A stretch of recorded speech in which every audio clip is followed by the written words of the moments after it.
I hope she is still okay. On the Gold Coast, a new mum is in trouble and Gerardo is rushing to help. Just came in surgery and I've just been informed there's another surgery that we need to rush into, and it's for a dog named Bonnie who's struggling to give birth. Bonnie has managed to help deliver 3 pups, but the last one is stuck. She has one more in there, but the heart rate of that one that's in there is low. So it means that that puppy is at risk of passing away as well. Gerardo needs to perform an immediate emergency caesarean to try to save the puppy's life. Take you to surgery, sweetie, and we'll get that last one out. Oh, you're right. Good girl. We're about to induce anaesthesia on Bonnie, but before we do that, we're going to clip and get as many of the things done as possible before we induce anaesthesia, because once we induce anaesthesia, there's a risk that the puppy may die.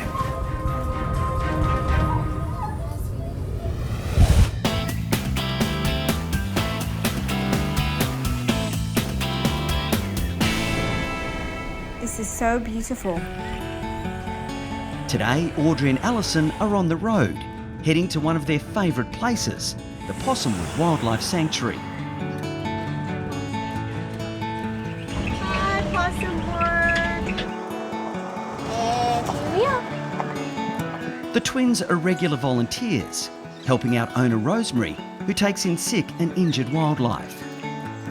She was smashing into fences and she's got cataracts, and this was really so swollen and she'd split her eye. The vet twins are always welcome, with Rosemary looking after hundreds of animals every year.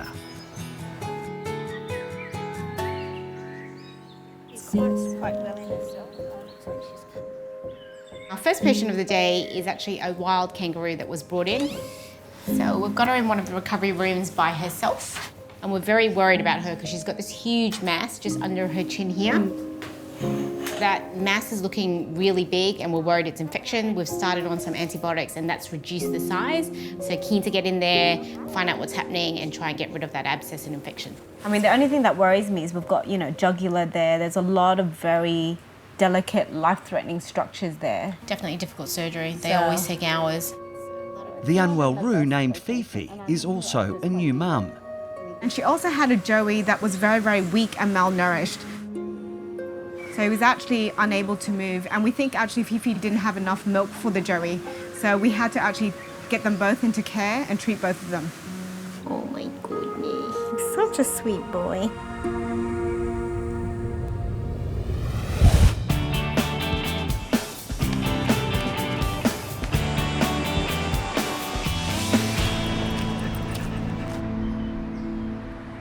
Nice to meet you. Hi. Oh, you're a smoocher. In Melbourne at the Lost Dogs home, Danny's patient is 18-month-old stray Deacon. Loves a chin scratch. Oh, you do. That feels nice. Doing lots of purring. Oh, yes, thank you. Deacon is the sweetest, smoochiest little cat, and the fact that he is, at the moment, so uncomfortable, but still so affectionate. He's just a darling. Attendant Alyssa has noticed something extremely worrying with both of Deacon's eyes. So he just looks like he's squinting a lot, and there's quite a bit of discharge coming from his eyes, so they look a little bit sore. Oh, right. Well, I might do a bit of a once-over before we have a look at the eyes, because that might get a little bit more stressful. All right, I'm just going to check your heart, sweetie pie. Deacon was brought in by a member of the public because he was lost, and unfortunately we haven't found Deacon's original owner, but the people that brought him in would love to rehome him, so it's really exciting that he has a loving family to go back to. All right, just going to have a little look at your eyes now, darling, okay?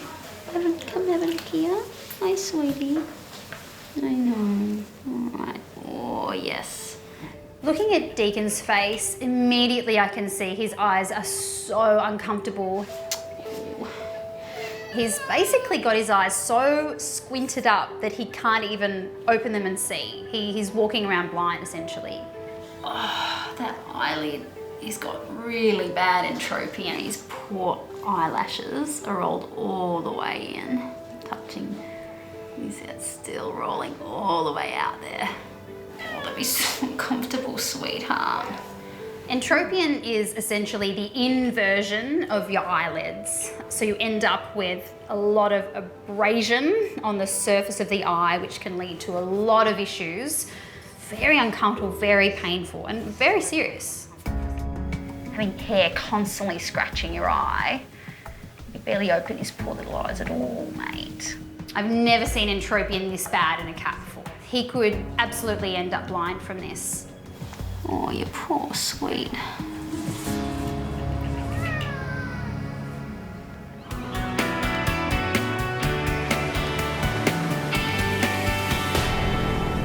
We've got to get in there and get it out as quick as possible. Okay, Bonnie. You ready to cut? Yeah. Okay. On the Gold Coast, First incision. No going back now. Gerardo is performing an emergency caesarean on new mum Bonnie. You want to cauterize? She's already given birth to 3 live pups, So thin. but the last pup is stuck and has a dangerously low heartbeat. Cutting down. We've got a scissor to extend it and met some bones. What we're going to do now is open her uterus, pull out that puppy, hopefully it's still alive, and pass it on to one of our team to perform resuscitation. Oh. There we go. Okay, guys, ready? Head, puppy, just pulling gently. There we go, it's coming. The placenta's coming. Ready? Go. The puppy is out and it's a girl, but she's barely alive. The way that we resuscitate puppies is by rubbing them vigorously with a warm towel. This helps stimulate breathing and also helps remove fluid from their lungs. Has a heartbeat that's just not great. The tiny girl is close to death. Come on. Every second is critical. You got it? Yeah, its heart rate is like 1 beat every couple of seconds at the moment. You get some adrenaline? At this point, we're going to try anything. So we're going to give some adrenaline into the puppy's mouth, and hopefully that will stimulate the heart to beat harder and faster.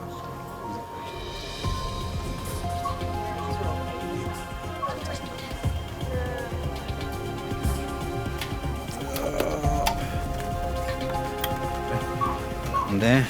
Gerardo and the team are working frantically, Come on. but so far, the puppy isn't responding. Still nothing, Ben? It's still got like heartbeat. Come on, little one.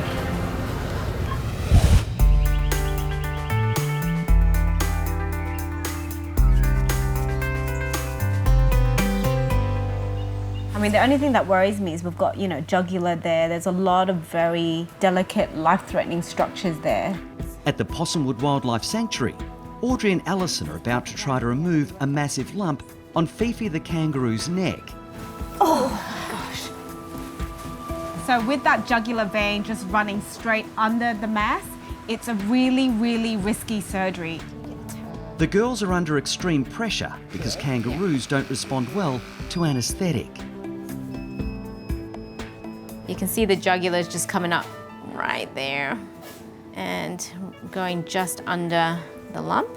If we hit the jugular, it's going to be very stressful because we're going to have to stop the bleeding, and the jugular is one of the main veins in the body. So I'm going to maybe start cutting from this side and then we'll peel back. All right, so I'm just blunt dissecting the abscess off the skin, and we're just going really carefully because we know that the jugular is lying at that point. So I'm holding Fifi's head really, really still because I want Audrey to be able to really dissect carefully. The jugular is literally right there, just under her fingers. So one wrong move here and this could be really bad. Back a touch, Crystal. Just back about 5 centimeters. Poor Fifi, I can't imagine how uncomfortable this must be. Oh, look at that capsule. So there it is. Getting close, jugular. Getting close to the jugular, I know. Hang on, stop. Oh, Audrey! Big bleeder. Yeah, you got it. Just don't dab it, let it seal. Whoa. It's intense surgery, but Audrey finally manages to dissect the lump away from the jugular and the lymph node. and now she can remove it completely. There it is. Yes, we got it all. That was the bit that was under the jugular. Good job. Yay. Hard lump. It was a lot of work because it was attached to so many important structures, but it all came away really well. Just very curious to see what sort of abscess this is. So I'm actually going to slice it open and have a look on the inside. Audrey. What? It's not an abscess. What is it? We better send that off for histopathology. That doesn't look like a typical abscess. No, it looks like a tumour.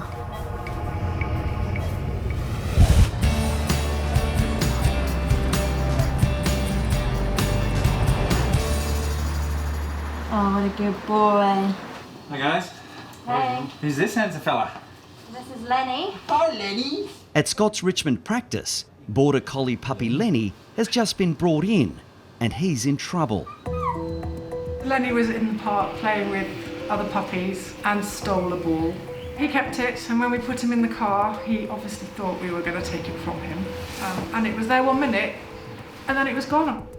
Owners Alice and Ryan can't quite believe an innocent trip to the park has ended up with a serious emergency. It was worrying today. Very worrying. Down in one. So, the owner said it was slightly bigger than a golf ball, slightly smaller than a tennis ball. So we're not expecting that's going to be something that's going to pass through very easily on it. Yeah. With assistance from junior vet Laura and nurse Nathan, Scott is going to have to somehow try to retrieve the missing ball. He's about 5.5 months, so we've had him since he was 2 months. It was lockdown gave us the opportunity, being home more than we ever were, so it gave us that. So that's the one good thing that's come out of COVID and lockdown for us. Is Mum really confident that he did swallow it? She's sure that it was in his mouth and it went down whole. It was a plastic hollow ball with a squeaker inside. Shall I see if I can make your tummy squeak? Scott is trying to lighten the mood, but he knows all too well that Lenny's predicament is potentially very dangerous. Okay. There's something quite solid there. Can you feel it? So yeah. It feels so a bit solid at one end and then tapers a little bit. There's no way Scott can leave the ball and hope Lenny passes it naturally. Unfortunately, if it's past the stomach, we're just not going to be able to remove it with the scope. If the ball moves into the small intestine, it could cause infection, excruciating pain, and even death.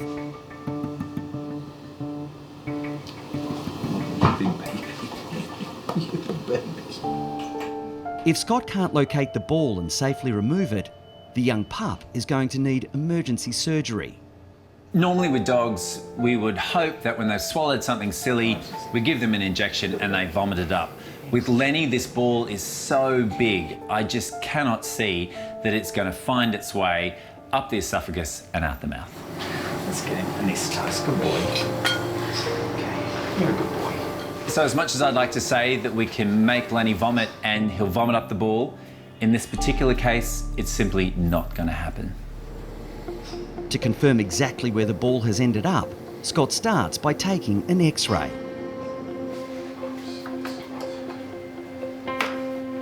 X-ray.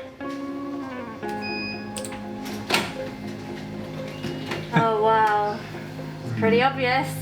Yeah, that is huge. Yep. Oxygen's flowing.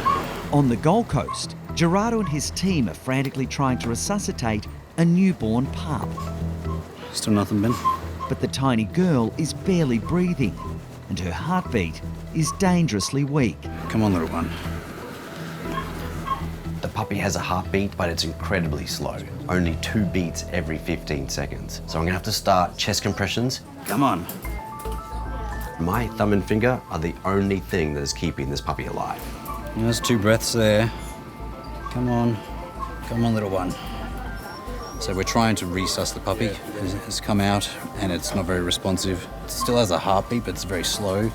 And it is taking breaths, but intermittently. We've got oxygen going on, we've got heat going through, we're suctioning fluid out. It's actually pretty hard to work on for small little babies. Come on. Now that's 2 breaths. No. Come on, little one. We've got all hands on deck, but we're running out of time. That's another breath. Come on, little one. You bring this guy back, it's going to be a miracle. Come on.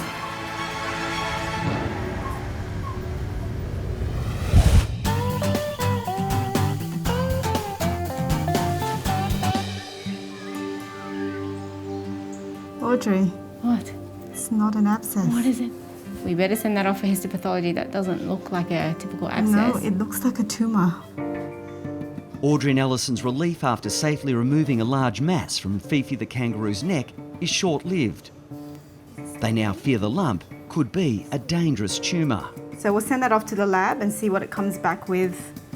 Now that the surgery is over, we're on to the next big hurdle, which is the recovery phase. Oh, baby. Oh, my God. The recovery is usually the touch and go part. A lot of them we can lose during the recovery. They can either stop breathing or their heart will just slow down. It's an agonising few minutes while everyone waits anxiously for Fifi to wake up.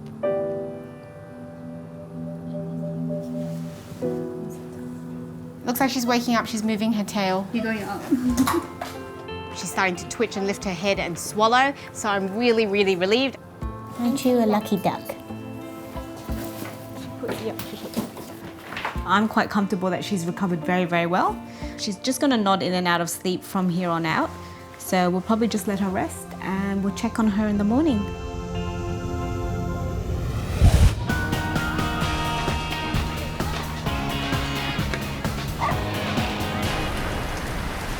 Come in. Hi, how are you? How are you? Good, thanks. I got Bear here. Hi there. Hi, Bonnie. At the Bondi Vet Hospital, Jeff has arrived with Bear and Bonnie, and Kate's more than a little bit starstruck. Oh my goodness. I heard you two were in the house. Bear and Bonnie. I've been waiting to meet you guys forever. Bear and Bonnie have their own chicken and kangaroo jerky. And that might not mean much to other people, but to me it means a lot. I feel like they're celebrities. Good girl. But this isn't a social visit. Recently, Jeff has noticed some worrying bumps on 10-year-old Bear. Got a few lumps that we're concerned about. We're hoping it's not cancerous. Bear's super important. He's more than a family pet. He's like one of my kids. Can't imagine being without him. I know. Hello, Bear. You're funny.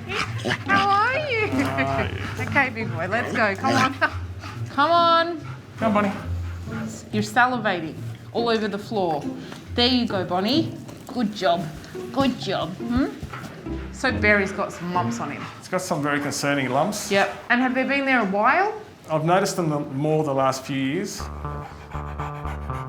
Approximately how many lumps do you think he's got?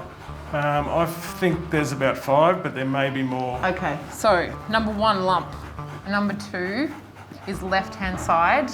We've actually got 2 under here. Left hand underarm. So there's 2 lumps on top of each other. And then we've got a giant lump under here. So this is obviously the one that you're quite concerned about. Yeah, it's quite solid, that one. You've got lumps on lumps, kid. So not uncommon in a Labrador, right? Okay.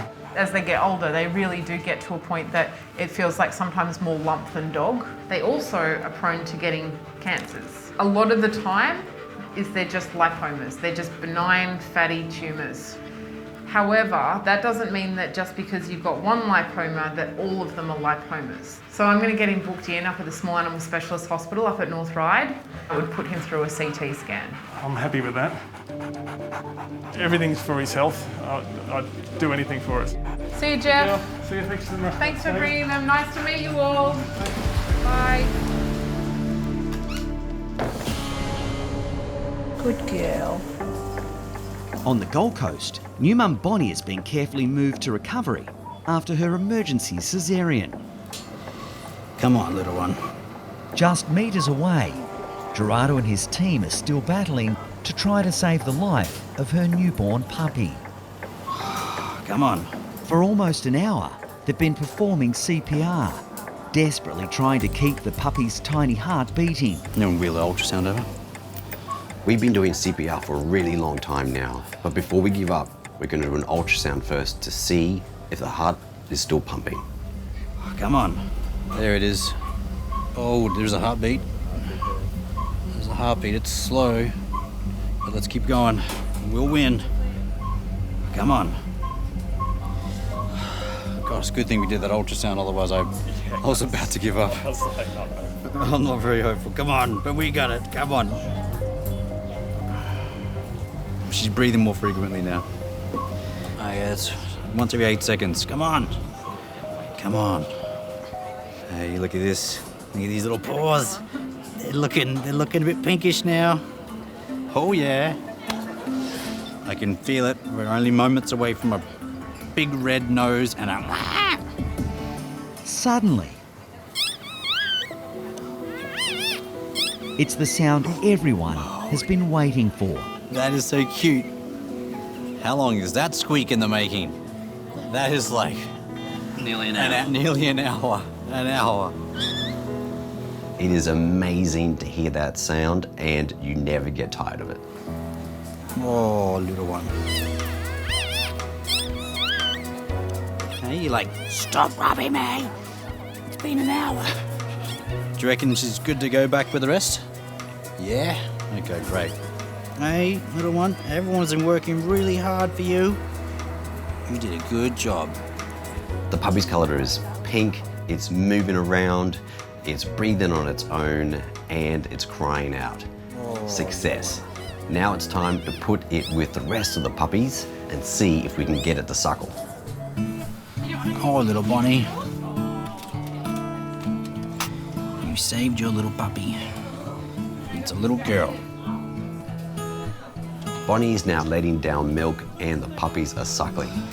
It's amazing to see this, and it is an incredible ending to a very stressful last couple hours.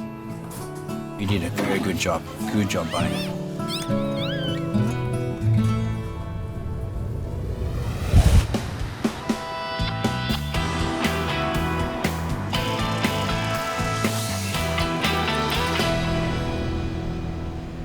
These poor eyelashes are rolled all the way in.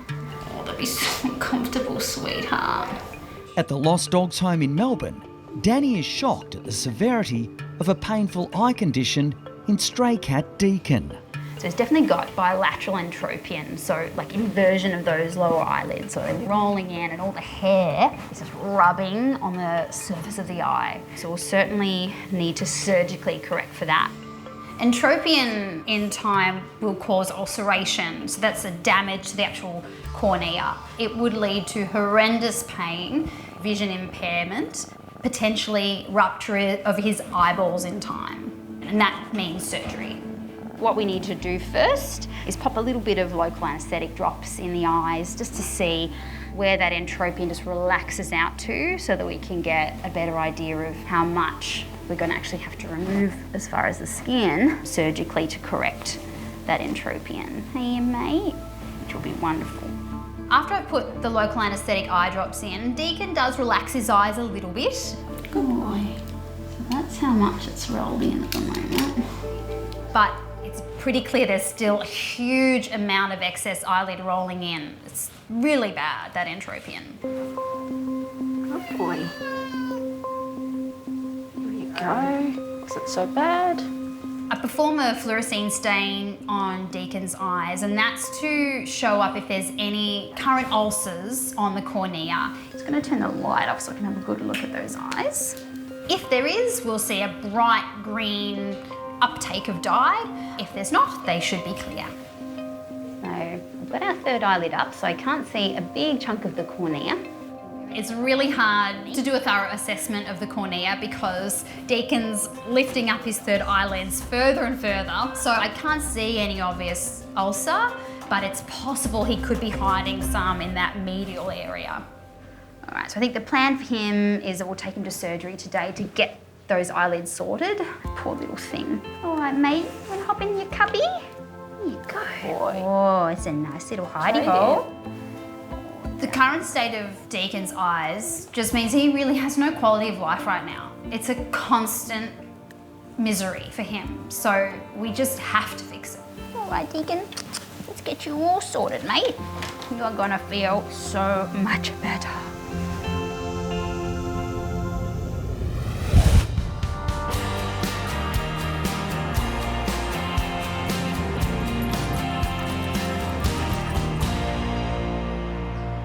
X-ray. At his Richmond clinic, Scott is x-raying Lenny after the young Border Collie swallowed a ball. Oh wow, pretty obvious. That is huge. The x-ray confirms that the ball is lodged in Lenny's stomach. Yeah. Big ball. A huge ball. How the hell did he swallow that? Whole, down in one. Well, that's like trying to swallow a whole apple. Like, how did he do it? The next step is for us to use a endoscope to put a camera down the gastrointestinal tract and have a look at this thing, and I think all we can do is try and see if we can pull it out. Oh, there we go. What's that there? There we are. There's our ball. The ball is clearly visible, but the smooth round surface is going to make latching onto it extremely difficult. There's going to be a serious disparity between the size of the ball and the size of my grabbers. Go for it, yep. Yep, go for it, really go for it, yep. No, it's going to slide off every time. Go, yep. It is so excruciating to be able to see something and not be able to grab hold of it. Are you getting any traction on it? No. My grabbers just keep sliding off it, and we're just getting more and more frustrated because I know in the back of my mind that if we can't grab it, I am going to have to perform surgery. Push right against it. Go. Yeah. It's not going to happen, is it? God, that's so infuriating. But look, even if we did grab it, I'm just not convinced it will come out anyway. It's just so big. Surgery is now inevitable.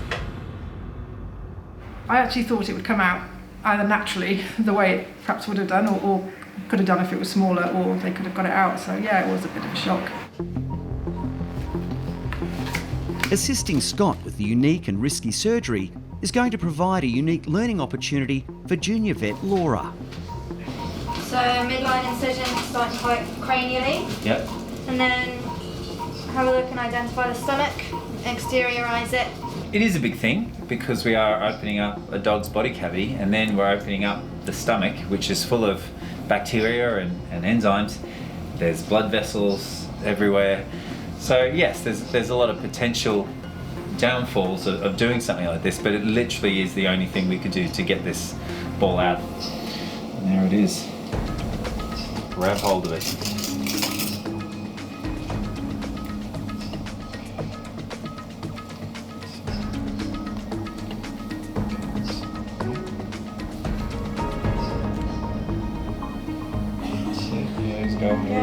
Whoa! Wow, that is gigantic. It looks even bigger in like reality, doesn't it? This puppy has just done a classic puppy thing of swallowing something silly that was unable to go up or down. In the future, I'd love to say that Lenny will learn from this, but he really won't. He won't remember this at all. And all his owners can do is do their best to ensure that anything that he plays with is too big for his mouth. But in this case, it has to be gigantic. That was gigantic.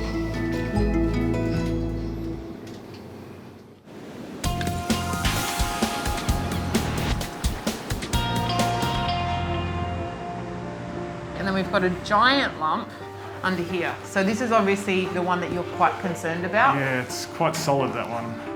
In Bondi, Kate has found an alarming number of worrying lumps on Labrador Bear.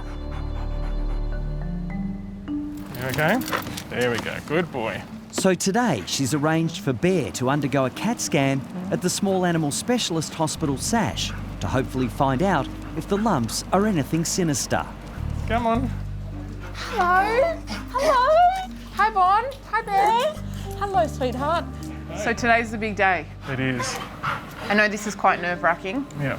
How are you feeling? Yes, a little nervous, but I'm hoping for the best. All we can do at this point is just cross our fingers. Yeah. Come on, this is the way. This is the way.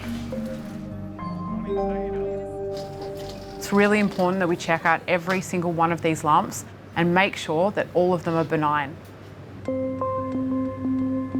Bear has been mildly sedated to keep him still during the all-important scan. This is skeleton.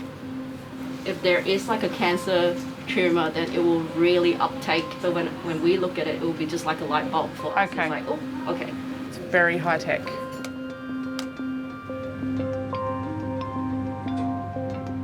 Images have been taken of every part of Bear's body.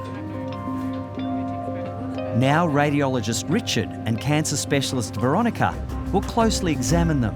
He's got some lumps here in the mammary kind of area. He's got heaps of them. Correct, yeah. Kate's now nervously waiting to find the verdict on the worrying series of lumps on Bear's body. I think a lot of these lesions that we're identifying are almost purely fat. So all of this is intra-abdominal fat. You can see he's got another intra-abdominal one. All in all, I think it's pretty standard Labrador type changes. I feel like standard Labrador is a very good diagnosis. Standard Labrador, that's what we want to hear. It's a good disease to have. Yeah. But the scan has shown up another more urgent concern. So what are we seeing here? Wow.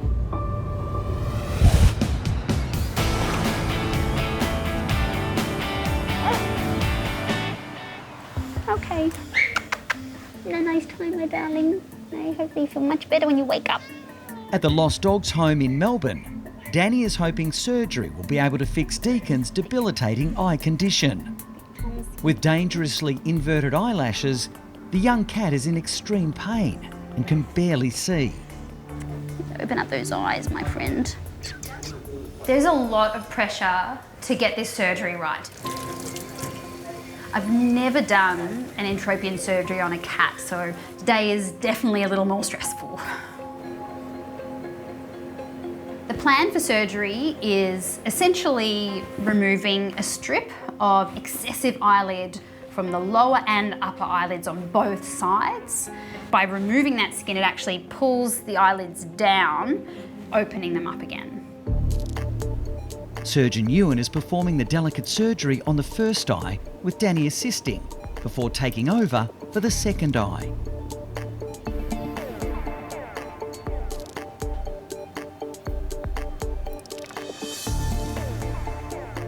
So we've just gone about removing some excessive skin on the lower eyelid of the left eye. We're suturing that, and then the next step will be to remove the skin from the upper eyelid to try and open up that eye, and then sort of reassess how everything's sitting then.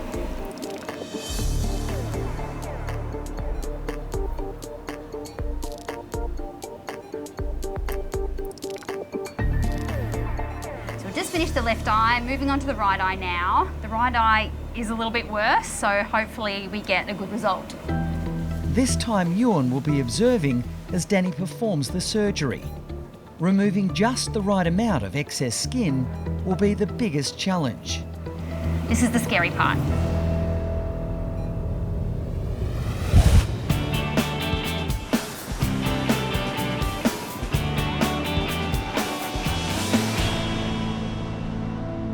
I think a lot of these lesions that we're identifying are almost purely fat. All in all, I think it's pretty standard Labrador type changes. At SASH, the CT scan has confirmed 10-year-old Bear's questionable tumours are in fact only fatty lumps. However, the scan has now revealed something more serious. So there's his elbows? Yeah, Yep. got a lot of osteoarthritis already in both. And would you call this severe? Yeah. There is a significant amount of osteoarthritis in these elbows. Bear would be suffering because of these elbows, so it's really important that we get on to looking at how we can pain manage. Hello, buddy. How are you? You pretty much got the all clear, buddy. It's good news. The outcome from today has been absolutely awesome. All of these lumps are lipomas. Even the really giant lump has turned out to be a lipoma. It's just a benign fatty tumour, something we don't really have to worry about. Yes, it is growing, and yes, we probably need to take it off, but this is the best news that we could possibly have got. Your dad's going to come to get you soon. He's going to be very glad. Outside, Bear's devoted dad Jeff and best friend Bonnie are also nervously waiting to find out the results. Yeah, Bonnie and I have been anxious all day waiting for Bear's results. Thinking that there might be cancer has been on my mind all day. It's making me sick in the stomach. Bonnie, his little sister, she comes for moral support. She doesn't leave his side. Hey, who's that, Bonnie? Am I glad to see you, Dad? Hello. How did he do? He did really well. He was such a good boy. I've got some really good news for you. Right. There is no cancer. That is good news. So that giant lump on his side is actually a benign fatty tumour.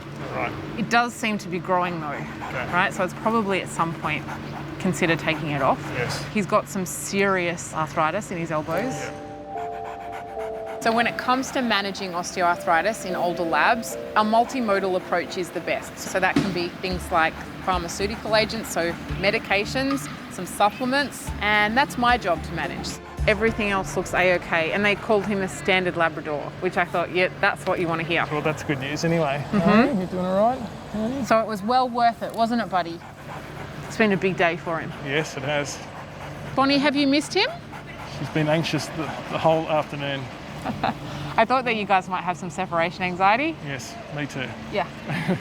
I love these moments. I love being able to give dogs back to their owners with really good news. Jeff and his family are really attached to Bear, and I couldn't have asked for a better result. Okay, buddy? All right, thank you very much. See you, Chook. Bye. Car's this way, buddy. Right, car's this way. Bye, guys. The good news is he's got no cancer, so I'm happy that at this stage it's all good news. There we go. Yeah, I'm sure he's looking forward to his favourite barbecue chicken when he gets home.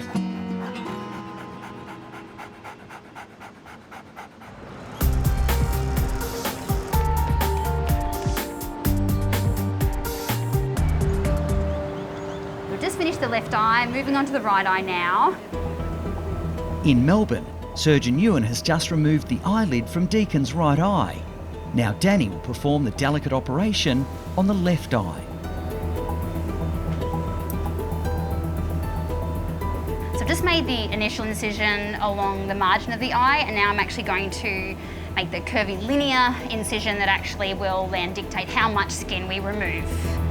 This is the scary part. So I'm just going to make a little incision here. Now I'm going to remove that excess skin and we'll see how it all looks. Alright, almost there. There we go. So I'm just about to suture together the two new margins, and then we'll be able to have a good look at how that eyelid is looking.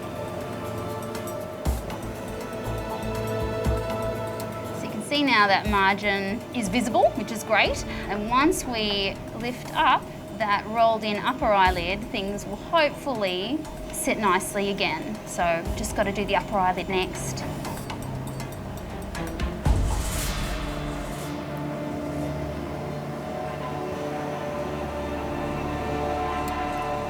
There we go.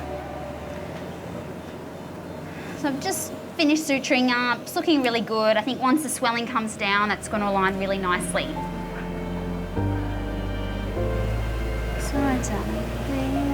Deacon will now rest up after his marathon surgery.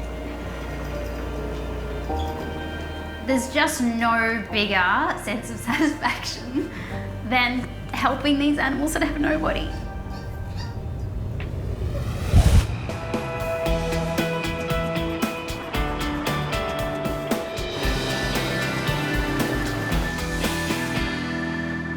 Wow, that is gigantic. At his UK practice, Scott has just removed a large rubber ball from Lenny's stomach. This puppy has just done a classic puppy thing.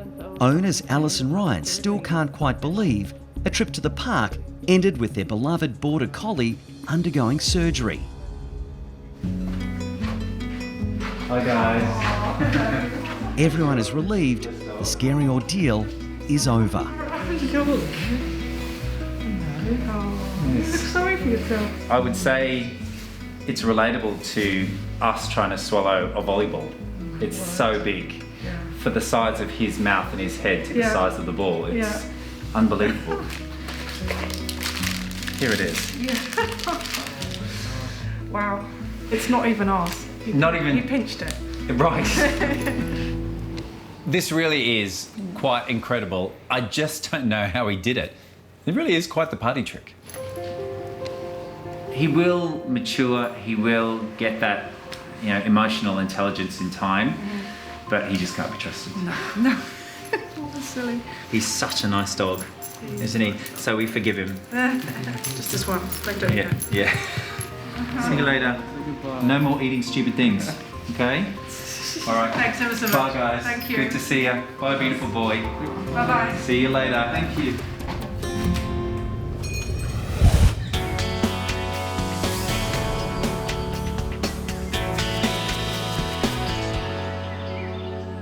Hi, Fifi. How are you? At the Possumwood Wildlife Sanctuary, it's good news for Fifi.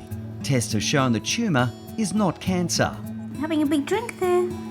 With the new mum recovering well, Audrey and Alison are hoping she's now able to start caring for her fragile little Joey. All right, here we go. Oh, he's so skinny. Here's Mum. I think every life is a life worth saving, and that's what we do as vets, is we help animals, we treat animals, we make them better, we give them a better quality of life. And I think that's the compassion of vets, and especially wildlife work. She's cleaning him. If an animal comes in and it's ill or it's sick, we're going to help it. It's just what we do and it's what we love. It couldn't have gone any better, really. She's embraced it. He's jumped in. She's cleaning and toileting him now, so couldn't be better.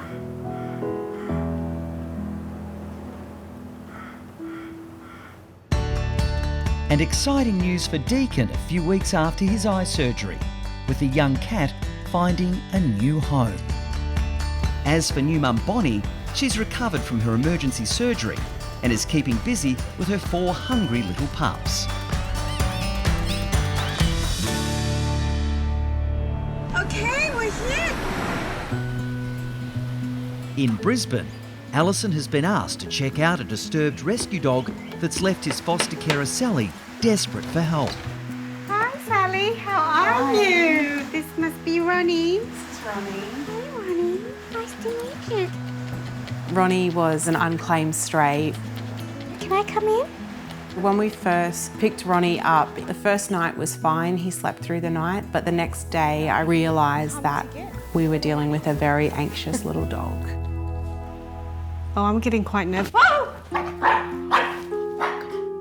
The 3-year-old Jack Russell Terrier Oh my God. literally runs rings around himself. Hey, mate, come on. Oh my gosh, that is... Yeah. I'm actually lost for words. I don't actually know what to do to stop Ronnie doing this behaviour. So he was all in my arms, really nice and relaxed, and then all of a sudden he goes stiff. I saw that he was sort of... Yeah, checking out his tail. This is definitely the most extreme case of tail chasing that I have ever seen. Is it affecting you to that extent? It really is affecting us because we don't know what's going on and we can't tell him that it's okay and we can't get him to stop it. It's scary to watch and it's quite confronting. My major concern is that he's hurting himself. Ronnie, stop. It's okay. Where he's got a hold of his tail and really bitten into it hard, we can see that it's bleeding. I'm really desperate for some answers. He does, yeah. It's okay. I am worried about you, buddy.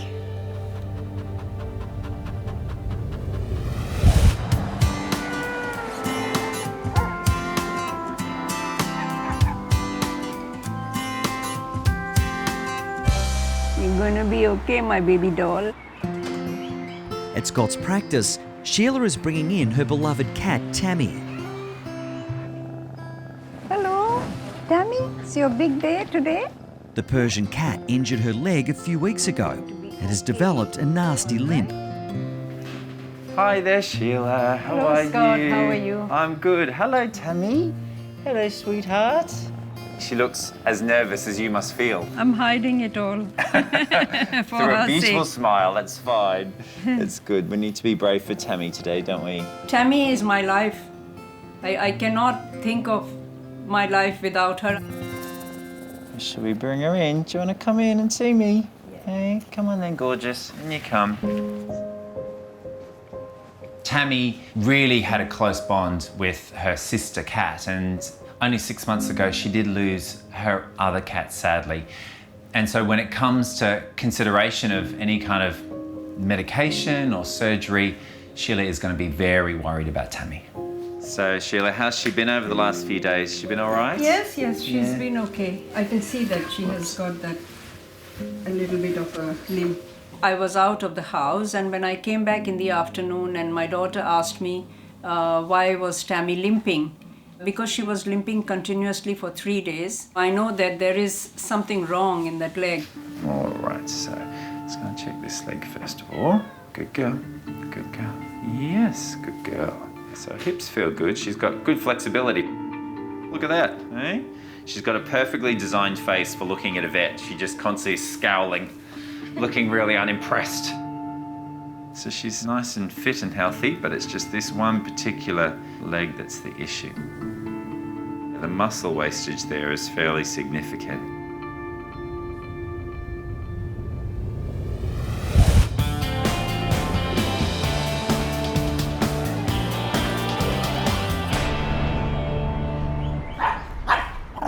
Ronnie, stop. Stop. It's okay. In Brisbane, Alison is shocked at little rescue dog Ronnie's obsessive tail chasing and biting. It's a bit of the chicken and egg situation, whether something's happened to his tail in the past that's caused him to be very obsessed with it, or whether he's just got obsessive behaviours and has chosen to attack his tail. So we're going to do a physical exam on him, just see if there's anything there on the back end that might be causing him some pain or discomfort. Good boy. Good job. So I can definitely see some scabs on the parts of his tail that he can bite. He's really chewed at this because you can see the hair's all short. If Ronnie's having some pain or discomfort in his tail, his chewing and his biting could actually be because he's trying to relieve himself of that discomfort. I'm going to start him on some pain relief. Okay. And that's going to sort of assess whether pain is causing the issue. If he's on pain relief and he stops biting, maybe pain was the reason why he was doing it all the time. Yeah. And the pain relief I'm actually going to give him also gives him a bit of a sedative side effect. Okay. We'll get him down to a nice calm level and we'll see if that makes a difference. Come on, here. This is when he is happiest.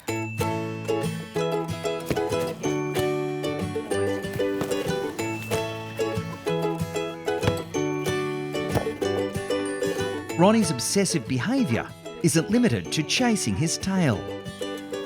You just want that ball, don't you? Yeah? You're fixated with the ball. I think he would be obsessed with anything. We give him rope toys and he's obsessed with those. This morning he picked up a plank of wood and he wandered around with the wood for 2 hours. So he goes from one obsession to the next, but his obsession that he's most likely to do is the tail. Because I'm quite conscious that Ronnie may have had these OCD behaviours for quite a long time, treating his medical issues may not be enough. There's a large aspect of Ronnie's behaviours that might have been learned as well as born with. So I'm going to call on a friend who is a very experienced behavioural trainer to see if she can find the triggers that are causing Ronnie to display OCD behaviours. Hey, mate, come on.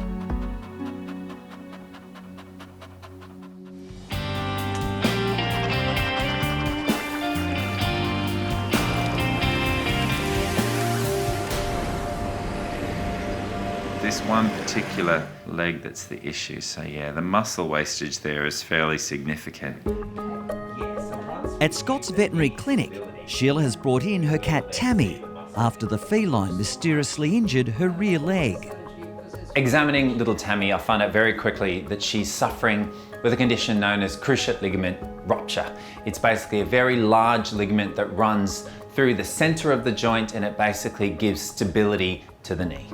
Once we give the knee stability, Yeah. we will then see the muscles rally and start to strengthen. But, Okay. So Sheila, has Tammy always been nervous? I think ever since we lost our other cat, Phoenix, she's alone at home now and no one to support her. Now, I can tell that she's nervous. Anesthetics and cats are always worrying, but we'll do absolutely everything we can Okay. to make things as safe as possible, and I'll try and be as quick as possible as well. I leave you in good hands, my darling.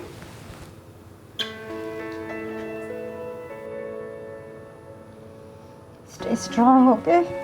Stay strong. It's okay, it's all right. I'll look after her, I Just promise. feel for her because she's gone through so much. I know. Okay? Okay, you're right. Yes, yes, I'm okay. Come on, baby. All right, I know. You can say bye to Mummy. This is Oh, the waving bye. hand to boy. Ciao. Thank you very much, All right, Scott. you're welcome. Yes, thank you, Bye. Scott. All I want for Tammy is for her to be comfortable, to be able to get up on the sofa and not to be in any way affected by this injury. Do I expect miracles and she's going to turn into a runner? No. X-ray.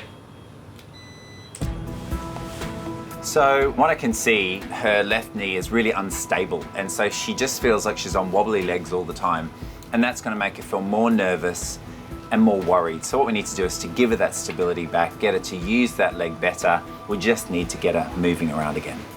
This is the stifle, the knee joint, so I can feel her patella underneath my fingers here, and when I do this, it's called a cranial draw. Now it shouldn't move, but you can see it's doing that. You shouldn't do that.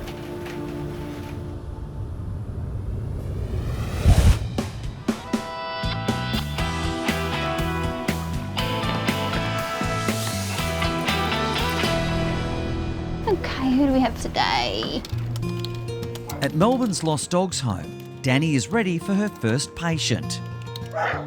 Carer Annette is also starting work. I love taking care of the dogs at the shelter. It's one of my favourite things to do. And they're just so happy to see you. Today, Danny will be checking rescue staffie Katie, who's suffering chronic ear problems. We're going to go see the vet and fix up your little ears. Katie is one of my favourites at the shelter. She's just so calm when she wants to be, and also like such a diva. She's everything you want in a dog, really. We're going to see Dr. Danny, huh? Yes, we are. Hey Annette, how are you? Good. Hello, Katie girl. Do you want to come on through? Of course, love to. Katie is very lovingly known as Katie the Happy Staffy by all the staff here. She loves to wag her tail. She's so wiggly. It's really heartbreaking to think that she was on the streets and didn't know what human touch and companionship was. Thank you, thank you. So it's really nice to sort of see her come out of her shell. All right, darling, let's have a look and see how these ears are going, hey? Let's just have a little look here, hey? Yeah, okay, yeah. Bit sore, hey, Mum? Yeah. There's actually inflammation just in that external part of the ear, and she's clearly upset by me trying to touch them. Even a mild ear infection is going to be itchy and painful, so thinking of Katie who has this long-term, ongoing pain is just so upsetting to me. These ears could be actually a lot worse than what was expected, and we might be in a really bad way. I can have a look in there, yeah. Yeah, so that one's quite inflamed still. Unless Katie can get a clean bill of health, she won't be available for adoption and find a loving new home. I'm sort of losing hope that we're going to be able to manage this medically. Poor Bubba.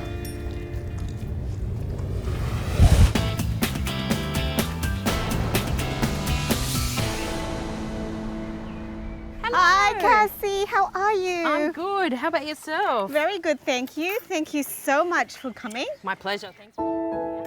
In Brisbane, Alison has called in behaviourist Cassie to see if anything can be done to help little Ronnie's bizarre tail chasing.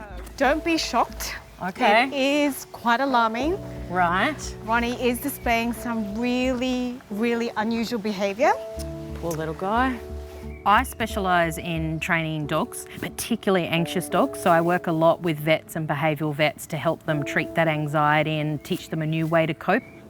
So this is a regular night where he's sitting on the couch with me and I'm patting him. And so it often happens on the couch? Yeah.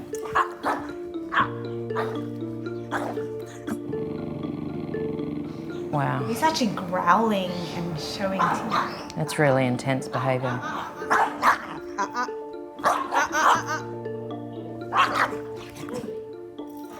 I know, buddy, it's intense, isn't it? The poor dog.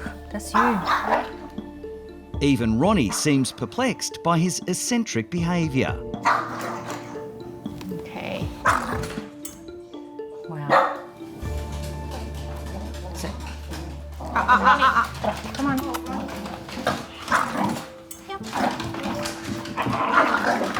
Poor Ronnie. That's a really intense behaviour, the tail chasing. He's doing it with such a level of emotion. I can see how much he's struggling. So we've definitely got to help him find better coping strategies.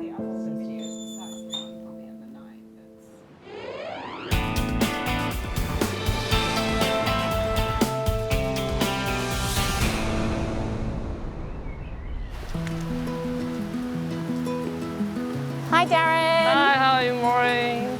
Well, how is Twan Twan in the backpack? Yeah, in my backpack. All right, let's get you in and have a look at that paw. Sure. In Sydney, Darren is bringing in his beloved 4-year-old Persian cat Twan Twan to Audrey, desperate for her help. How's she been going? Good. Eating, jumping, energetic, and annoying me when I'm working from home.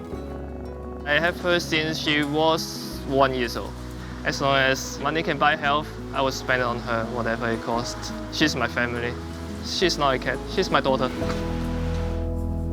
So that's the paw? Oh. She's licking it? Yes. She's licking So it. that's why I have to put the cone in. The cone, okay. Yeah. So she's been living with a cone for 6 months? Yeah. Darren comes to me with a really long history about Twan Twan. What started off as a small ulcer on the bottom of her foot ended up being a big gaping hole. He's done a lot. He's gone to a few vets, had imaging done, had a biopsy done, and there's really no reason why this wound won't heal. Finally, Darren has come to Audrey, hoping she can find a solution to fix the persistent wound. It's in such a mobile area, so every time she's walking, it's almost stretching so it can't heal. And I feel like if we don't close it, it's going to be a constant battle to keep it free from infection. I'm really worried in terms of skin closure. When you're looking at a foot or a limb, there's really not much skin to play with at all. And I'm hoping that I don't have to amputate one of her toes in order to get enough skin to close up. You're such a good girl.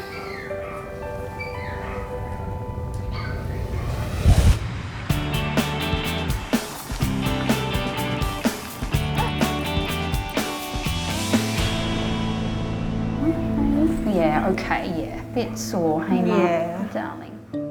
At the Lost Dogs home in Melbourne, Danny is trying to get a close-up look at rescue staffy Katie's extremely painful ears. Okay, so there is a lot of waxy discharge still in that ear, some inflammation going on, hey?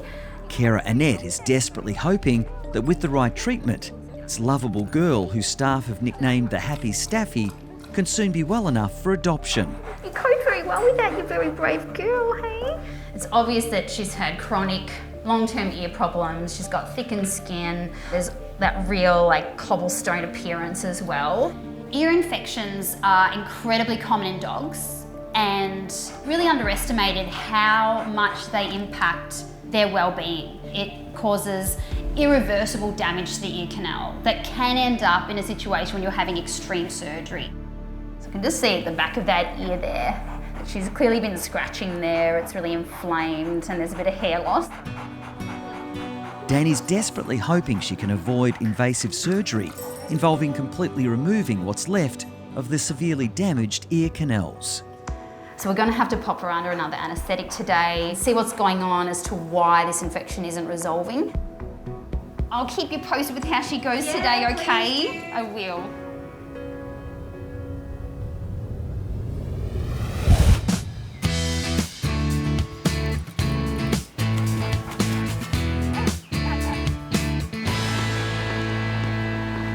This is the stifle, the knee joint, so I can feel her patella underneath my fingers here, and when I do this, it's called a cranial draw. At Scott's practice, Can I get the suture cruciate material, please? he is deep into surgery to repair the torn cruciate ligament on Persian cat Tammy. Right now, I am placing a false suture, or a lateral suture, which kind of lassos the upper bone, the femur, and the lower bone, the tibia and fibula, together, and just provides tension within the stifle, the knee joint once more. So then I'm going to go underneath the patellar ligament. I'm working quite quickly with Tammy to basically reduce the amount of anaesthetic time that she's under, and I want to make sure that we get through this anaesthetic and into her recovery. Basically, I have to drill a hole through what's called the tibial crest, which is the second anchor point. Right, so now we've got that all into position really nicely. It can be quite difficult to get exactly the right tension. For Tammy, all we need is for it to be secure and solid. And same again, tension. Okay. Basically that same movement that I was doing before, I can see with the placement of my suture now, I can't move the knee. As before, you could see it clonking away. Now it's solid. Just what we need to get Tammy moving around a bit more comfortably again. I think the outlook for Tammy is pretty bright. We just need her to be comfortable, to be able to get onto Sheila's lap and onto the couch, and I really feel confident that we're going to achieve that and Tammy will make the recovery that she needs to. What a trooper you are, Good girl. Hello? Hi Sheila, it's Scott the vet. Everything is good with Tammy. The knee is now nice and solid. Everything has gone very well. Fantastic. Thank you so much for that. You really made my day today. Thank you, Sheila. I'll talk to you later. All right then, speak to you then. Bye. Bye. Tammy will recover overnight at Scott's clinic to ensure there are no complications. Good girl.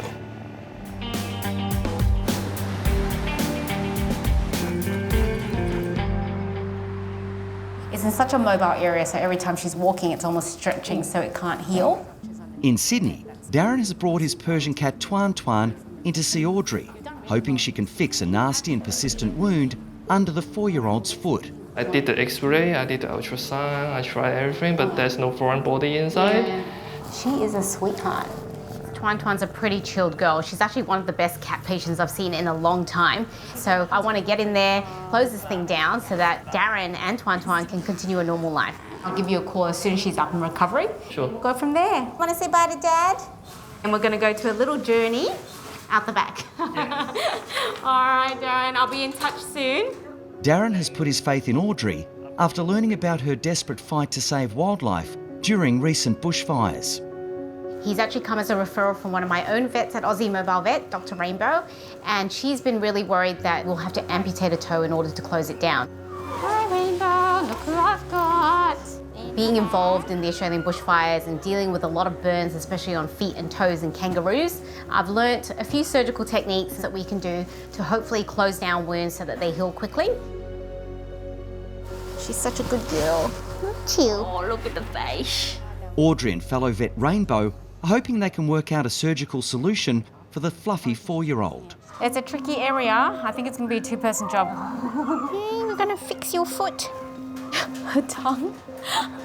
It's just sticking out. So we draw up some sketches of Tuan Tuan's paw and we come up with a few ideas. What do you think about a rotational flap like that? Rotate it in to cover this part and then we can grab some of the skin at the top of the foot and close down. Yeah. The plan is to stitch together the edges of the open wound without having to amputate any of Tuan Tuan's toes. You ready?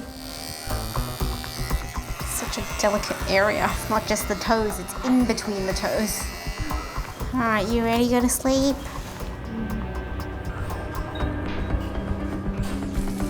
So I've got all hands on deck today for surgery. I've got Bree, my nurse, prepping and monitoring the anaesthetic, and I've got Dr. Rainbow scrubbed in with me to help me hold the paw, because doing surgery on a paw and keeping the toes nice and straight, it really is a 2-person job. I can touch the blue, right? Yep, blue sterile. I start off by really examining the wound. There's a few areas where there's dead skin, so I go ahead and I remove some of that. I'm going to suture the clean edges with lots of fresh blood. The biggest challenge during the surgery will be finding enough skin on Tuan Tuan's tiny foot. Hopefully we don't have to remove a toe or sacrifice a toe so we can use that skin to close up.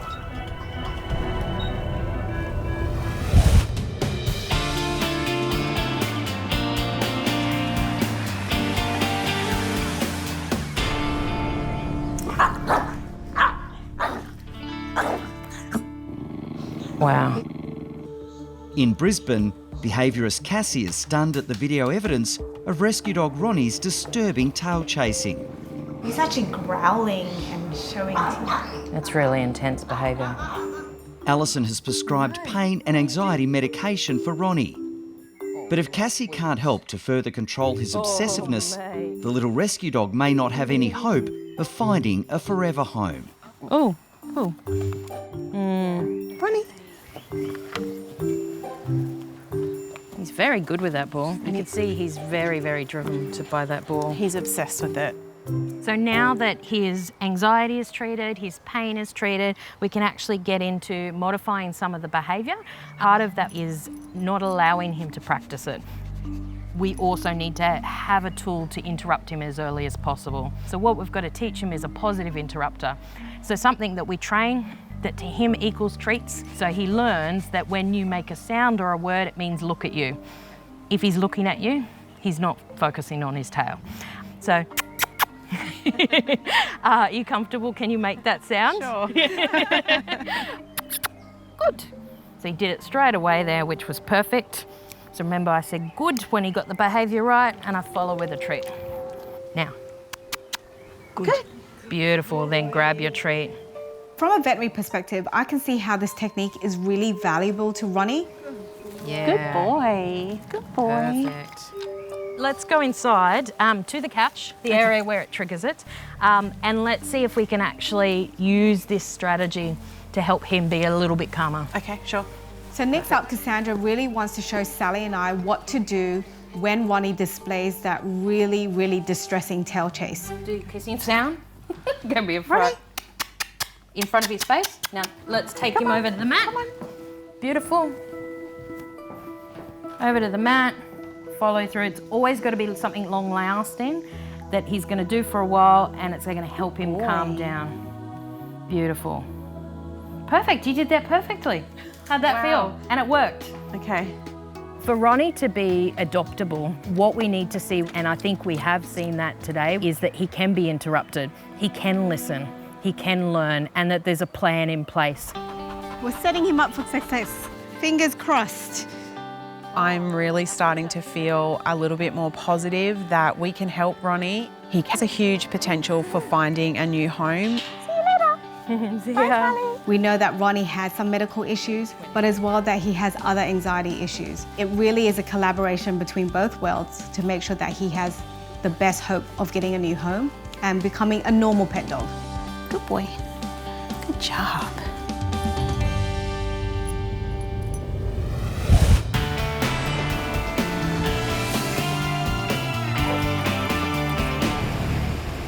So this is probably one of the smallest paws I've done, but we have done younger than this. In Sydney, Audrey and fellow vet Rainbow are desperately hoping they've found enough skin to repair a nasty wound under Persian cat Tuan Tuan's paw. It's a bit of a trick to find enough skin to close it, and also to close it without any tension, because it's a foot, so she's going to be putting a lot of weight on it. Hopefully we don't have to remove a toe, so this one's going to be a bit tricky, Rainbow. I'll try and get the right angle. You can pull it towards you, Rainbow. It's interesting to see the method. In my first thought, I was thinking you need amputation. Didn't think about this method. Okay. So I'm pretty happy it's closed, and then also we haven't made it tighter in any way, so she can still spread her toes. I'm really pleased with how it's looking. There's a lot of stretch there. So it's good news for everyone because Tuan Tuan gets to keep her toes. Yeah. Does your tongue ever go back in? With surgery successfully completed, It's time to reunite Tuan Tuan with her loving but anxious owner, Darren. Yes, she is. She's a girl. She is an absolute angel. Honestly, one of the best cat patients. Take her out, give Daddy a cuddle. So I'm really positive with everything. I think it's going to heal well as long as we protect it. No reason why it shouldn't. You want to go back in there? Yeah, somewhere to save. Yeah. I'm so happy because we tried many other things before. She's still alive. She's still good. So I'm already super happy already. Thank you. We'll see you soon. All right, Tuan Tuan, bye. Bye. See ya. I can just see the big sense of relief on his face, hoping that this is the end of this 6-month-long journey of this open wound at the bottom of her foot. So I'm hopeful that they're going to have a happy life, full of toes and no wounds.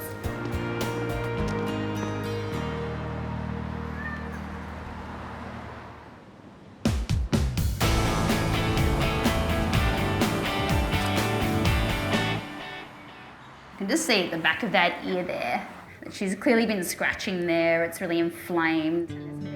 In Melbourne, Danny is desperately hoping she can help friendly staffy Katie, a rescue dog with skin allergies and chronic and debilitating ear infections. All right, sweetie, time to go to sleep now. Samples from deep inside Katie's ears will give Danny a clear idea of just how bad the infection is and the effect on the delicate ear canals. Okay. Danny is looking for things like bacteria, yeast or mites that could be causing severe and prolonged infection. Looking under the microscope at the swab from Katie's ears, and good news is there's no yeast there, so we've had a win on that front, but there are still some remaining bacterial cocci that we need to manage. Danny's now hoping the infection isn't too deep in Katie's ears. So I've just got some flush, I'm just gonna blindly squirt that in. Once Katie's ears are clean from the flush, it allows me to then visualise the deeper ear canal to see, do we have narrowing of those canals? Are there other changes in the ear canal that are preventing us treating this infection properly? But it also allows the ear to be clean so that treatment, when we do start it, can coat the entire surface of the ear canal. So I'm not going to get too excited, but I'm pretty sure I can see that eardrum there. Doesn't look like there's really bad narrowing. So I think since that last ear flush, things must have improved. So far, one of Katie's ears is in much better shape than Danny first thought.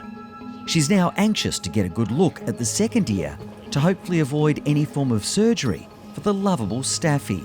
So I squeeze that in, and then the massage is to get it right down.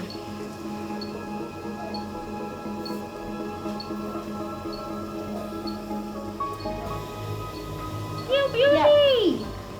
So relieved. Eardrum's fine. There's certainly a lot of swelling, but I believe that is all medically manageable and somewhat reversible once we get this infection under control. So I'm really excited and hopeful that these ears are gonna be okay. All right, Katie girl, you rest up, I'll come check on you later. This has every chance of simplifying her journey from now. We still need to finish treating the infection that is present, but I'm really hopeful.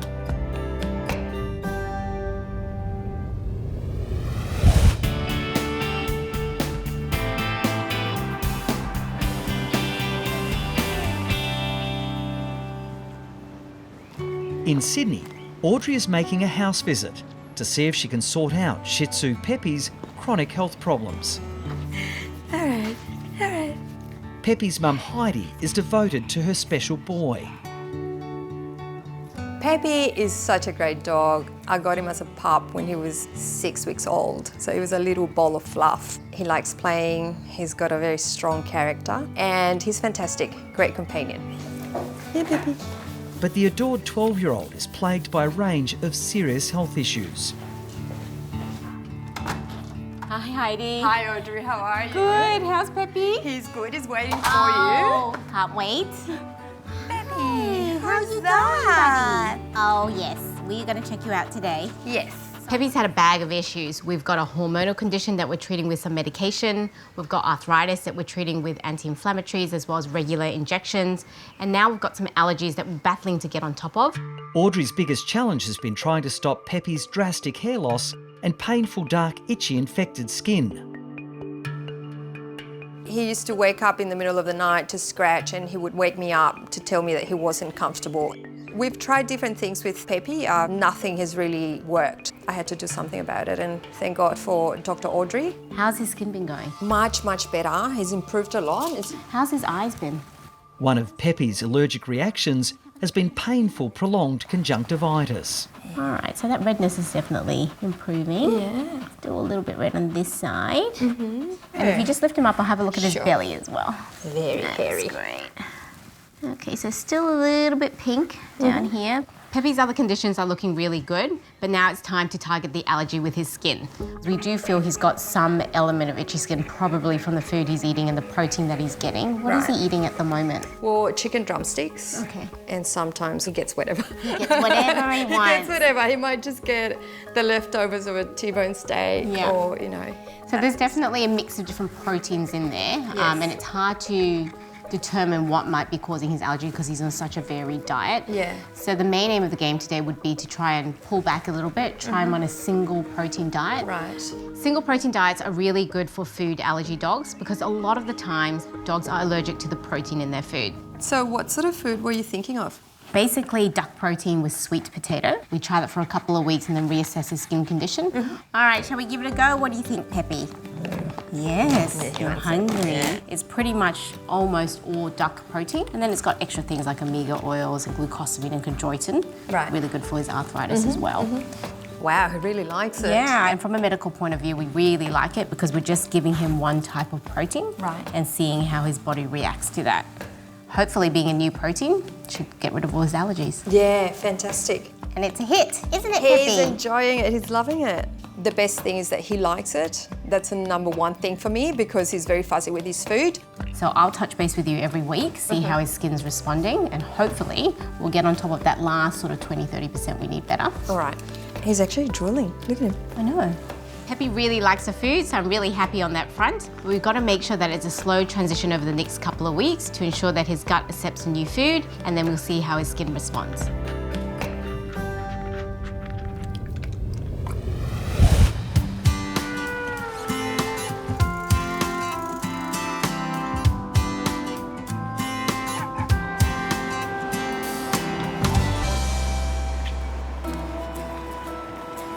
At Scott's Veterinary Clinic, Sheila is being reunited with her beloved Tammy after the cat had surgery to repair a torn cruciate ligament. All right, let's go see Mummy.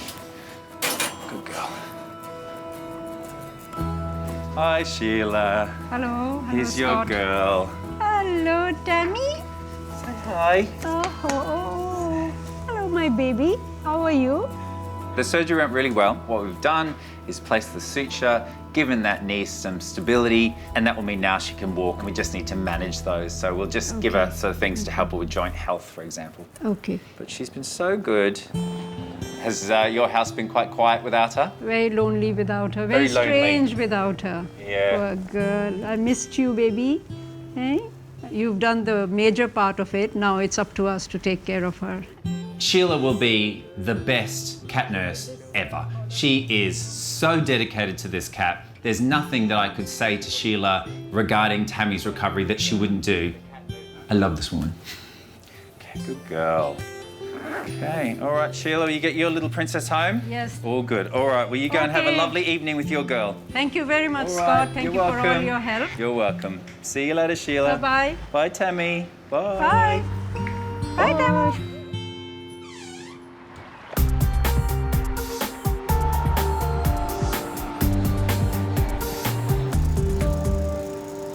We're almost home. Good girl. In Melbourne, there's great news for Danny's patient Katie, the happy staffy. She's found a new forever home and her ear infections are under control. Yeah, it doesn't surprise us not at at all. all Not that at she all. was known as the happy staffy. Go, girl, come on. Come on. She's so happy. The surprise is that it's actually like followed us here, like it's caught up with us and it's now become part of our lives, but no, she's the happiest staffy ever. Lee and Ryan are besotted with their special girl. I think that the hope is that she just stays really settled. Get into a good routine.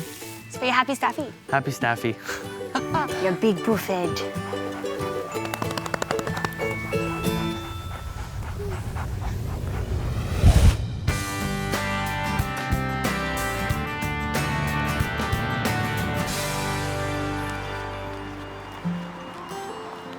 At Scott's practice, it's been 2 weeks since Tammy the Persian cat had surgery on her rear leg. Hi there, Sheila. Hi, Tammy. How are you? I'm good, thanks. Hello, gorgeous girl. Yeah, What's she doing? She's looking bright. Yeah, bright and happy. There you go. Well, I don't know if she ever looks happy. She looks constantly grumpy, doesn't she? All right, come on through and let's have a little look at her, shall we?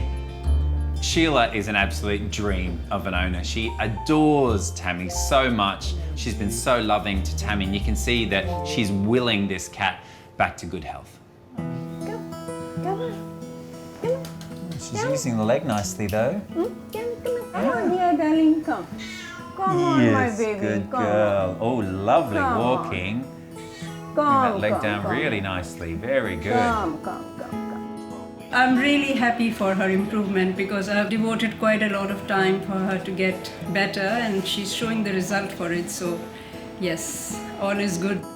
Well done, Tammy, and well done, Sheila. Take care. All the best, Sheila. Thank you, Scott. See ya. You're very welcome. Yeah. See ya. Bye, Tammy.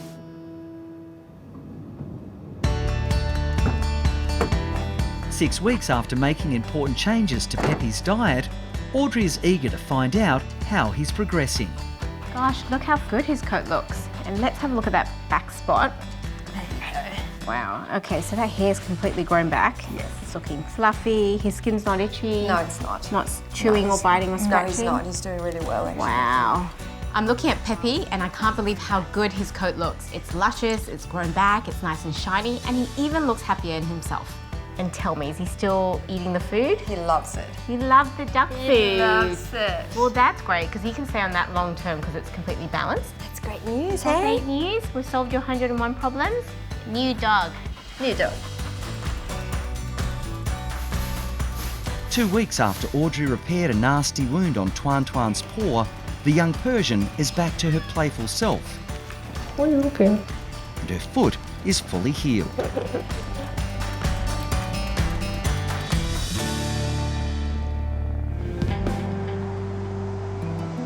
Here we are.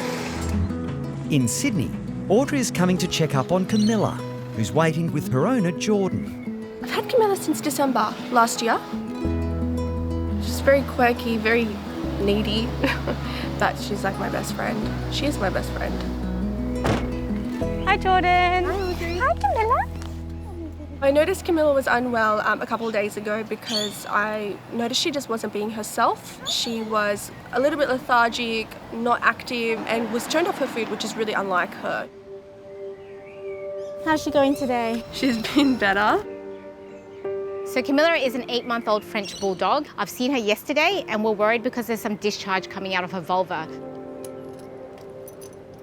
Audrey wants to do a test on Camilla's urine to see if the little dog has a urinary tract infection or if it's something far more serious in her uterus. You want to say goodbye to Mama? Bye, Camilla. Mila, I love you. I love you. I do want this day to be over with and just want her home, healthy, happy, and just back to her normal self. Yeah.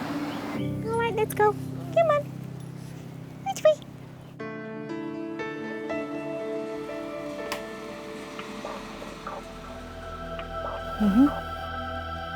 Minutes later, the test confirms Audrey's worst fears. Camilla's infection isn't in her urinary tract. She has a much deeper and potentially fatal infection in her uterus. Just as we thought. So uterus infection is called pyometra and it's quite serious in a dog, especially a dog as young as Camilla. It's when the uterus fills up with pus and becomes infected, and potentially that pus or infection could spread into the bloodstream. If we don't go in today, she could die. All right, honey. Let's go. The news is devastating for Jordan. Camilla means more than anyone knows. I'm so sorry. I'm nervous about.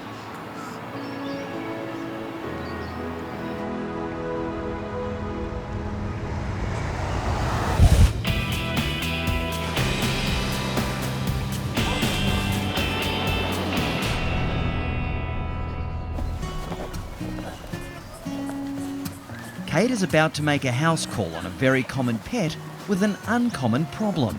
Today I'm seeing a really interesting little patient.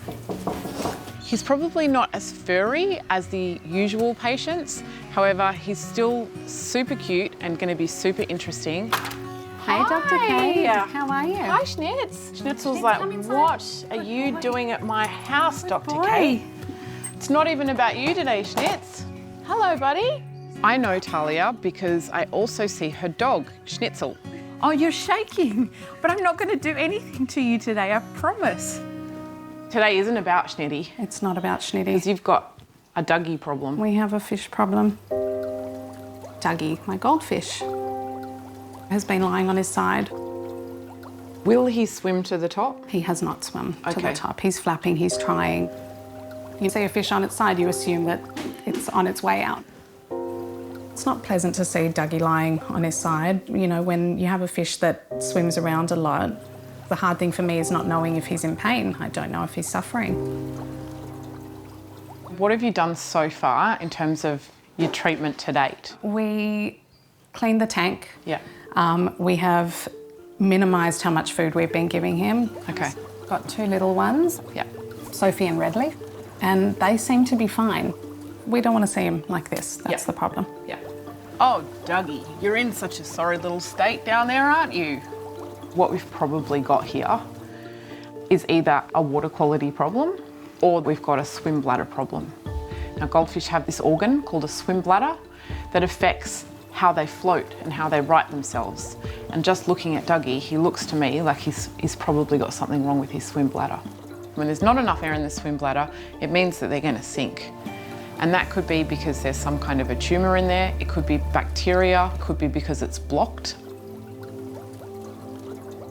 He's a cute little goldfish, and he's a well-loved little goldfish. Yeah. No matter what happens today, I think that he deserves a little bit of dignity.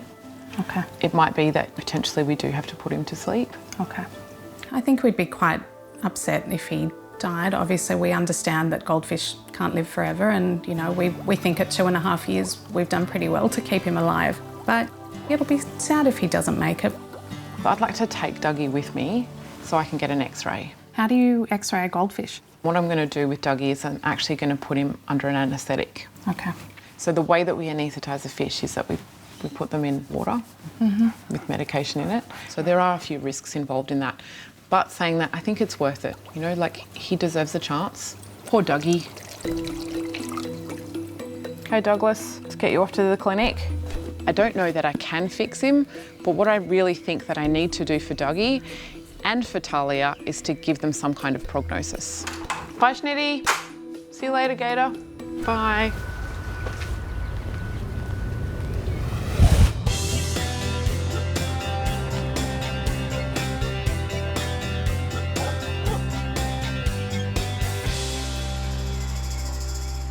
Good girl. Hello, Amanda. Hiya, how are you? I'm good. At Scott's UK practice in Isleworth, Amanda has arrived with her Maine Coon cat Minnie for some important tests. Hi, Minnie. Hi, gorgeous girl. Should we have a little look at Minnie? Sure. It'd be lovely. Yes, come on through. Minnie is a cat that's got everything going on. She's got looks, she's got personality. She is just an amazing cat. Hello, baby. Oh my goodness. She's literally the most beautiful cat in Isleworth. Honestly, it's rare that you see a cat that's so beautiful, but also incredibly lovely natured as well. She's so friendly and calm and sweet. I brought Minnie in to see Scott today because she'd come in previously for her booster, and a brief examination showed that she possibly had a heart murmur. Let me have a little listen to you. Yeah. I can hear a murmur. So what a murmur is basically just an abnormal noise between the beats.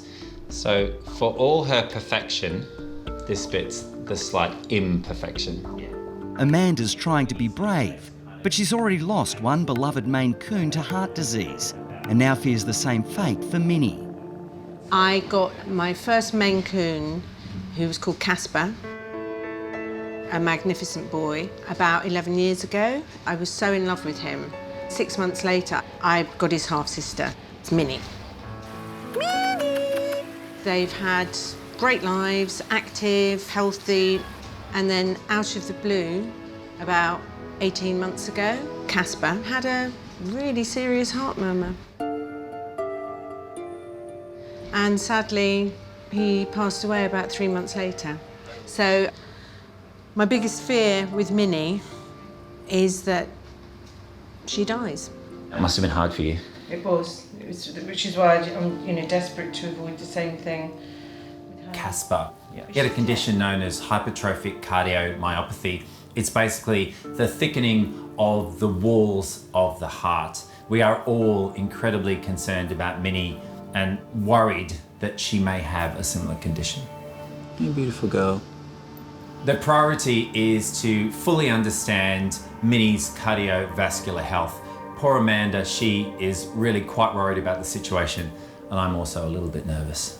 I think what we need to do today is to kind of make us all feel better about Minnie and what her future might look like. So what we'll be doing is doing a scan of her heart. We'll also do an X-ray to assess the basic size of the heart. And finally, we'll be doing a blood test. And the blood test shows us the presence of an enzyme which is released when the heart muscle is under duress. I will look after your girl today. Thank you. And we'll do all those little investigations that we need to do, my love. And you'll get lots of hugs and cuddles en route, won't you? Yes, you will. Brilliant. My biggest fear is losing her, but my greatest hope is that it's all being caught in time by Scott. All right, say bye to Mummy. Mummy, Say bye.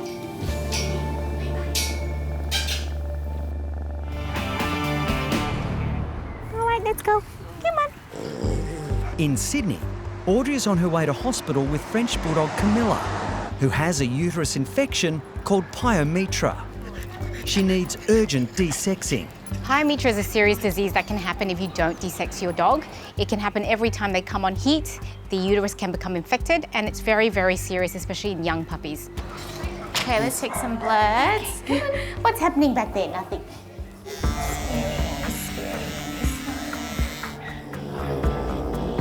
That's it. Okay. Good girl. Audrey wants to reassure Camilla's owner, Jordan, who's beside herself with worry about her little girl. Hi Jordan, it's Audrey from Aussie Mobile Vet. Hey Audrey. Everything's going well, so we've taken some bloods, I've popped her onto fluids and we're just starting her antibiotics now. Going quite well. Now the blood results are actually pretty good. So her white blood cells are normal. She's a little bit anemic, but that's not unexpected with some infection, and also she's been on heat recently. Her liver and kidney function is great. So I think the anaesthetic should go well, and I think that we've caught it pretty early. So I'll give you a call when we're done. Okay. Okay. All right, cool. Camilla is a French Bulldog, and aside from the fact that she really needs the surgery because of the infection, her anaesthetic alone is going to be quite risky. French Bulldogs have a squished-in nose, and that makes them difficult to intubate for the anaesthetic, but also we have to be careful with the type of drugs we give them. All right, stingy one's coming up. Okay. Okay. Dun. Oh, I'm sorry, that one stings so bad, I know. Stress fart, that's okay, happens. Sorry, I know she's With Camilla safely sedated, Audrey can now start the urgent surgery to remove the infected uterus. So I'm starting the incision, and I'm expecting to find a big uterus in there. Maybe full of pus, maybe full of a little bit of pus. If it's early, that would be great because it means we got it in time. It is quite inflamed. There's a lot of blood vessels going around that uterus. You never really know what you're going to see when you open up, so you've got to be prepared and prep for everything. That uterus is looking a lot larger and inflamed compared to what it should look like. The inside of that does feel like it's got some thick pus in it. So we're going to have to be quite careful today, just making sure when we remove it, none of the infection goes into the abdominal cavity. That infection can spread to their bloodstream and they can potentially die from it as well. Poor females always getting the shortest straw. So I've tied everything off, and so it's the final step. We're going to cut the cervix or uterus out of the body. So just in the nick of time. Okay, so that's the last stitch done. It's going to heal really nicely, so we can wake her up and bring her home to mum. Wakey, wakey. I'm really happy with how Camilla's surgery went today. Everything came away really nicely. We got it in time and early. Girl. Can you take you home to mum? Oh, no. Come on. I think Jordan's going to be so excited and happy to have Camilla back. She's been really, really worried, and this is the best part of my job.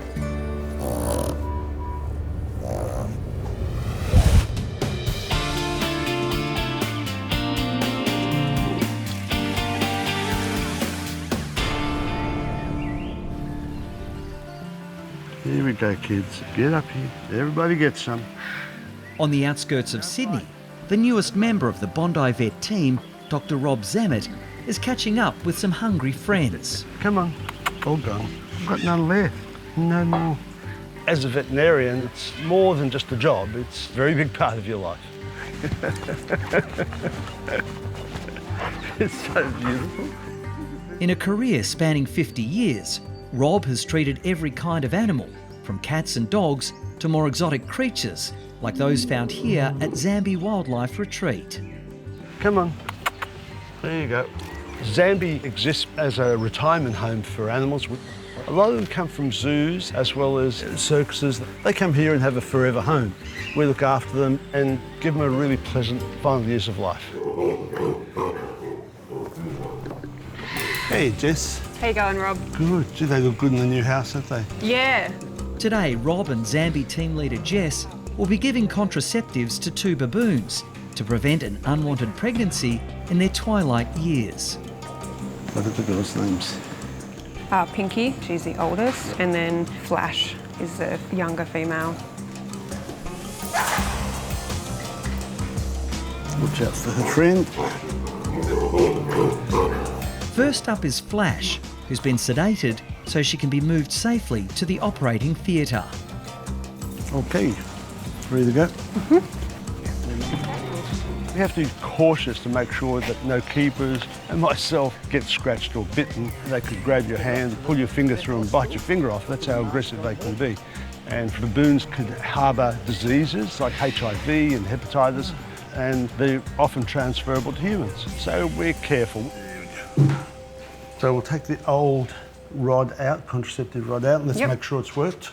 This is a human implant, and we put it under the skin, and it releases hormones very slowly and stops them from having babies over the next, hopefully, 12 months. There you go. Ada, if you just keep watching her heart rate for me. She's certainly going to need some gas. 7-year-old Flash will be under anaesthetic while the contraceptive is inserted, and Rob is worried about the risks.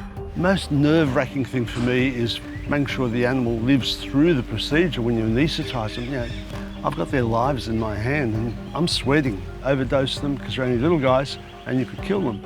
Ada, if you just keep monitoring for me.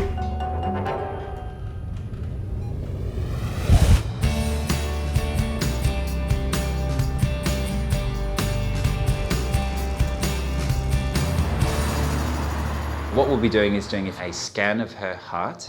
Also do an X-ray, and we'll be doing a blood test. At his Isleworth practice in the UK, Scott's pulling out all stops to try to find out if Cat Minnie's heart murmur is a sign of more serious heart disease. Thank you. See you later. Owner Amanda is extremely worried as she's already lost one Maine Coon and fears the same deadly outcome for her beloved Minnie. Come on then. Oh, you are so beautiful. You're all mine today. I do have another fear.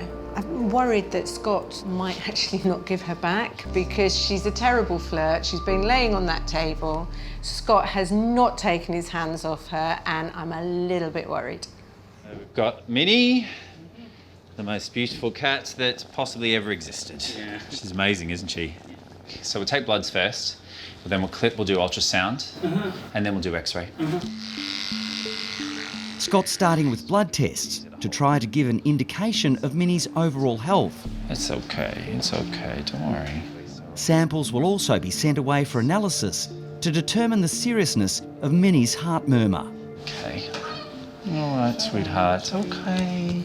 The next step in Minnie's diagnostic journey is performing an ultrasound, basically an echocardiogram. It allows me to assess the functionality of the heart, look at the chambers, and look at the thickness of her heart wall.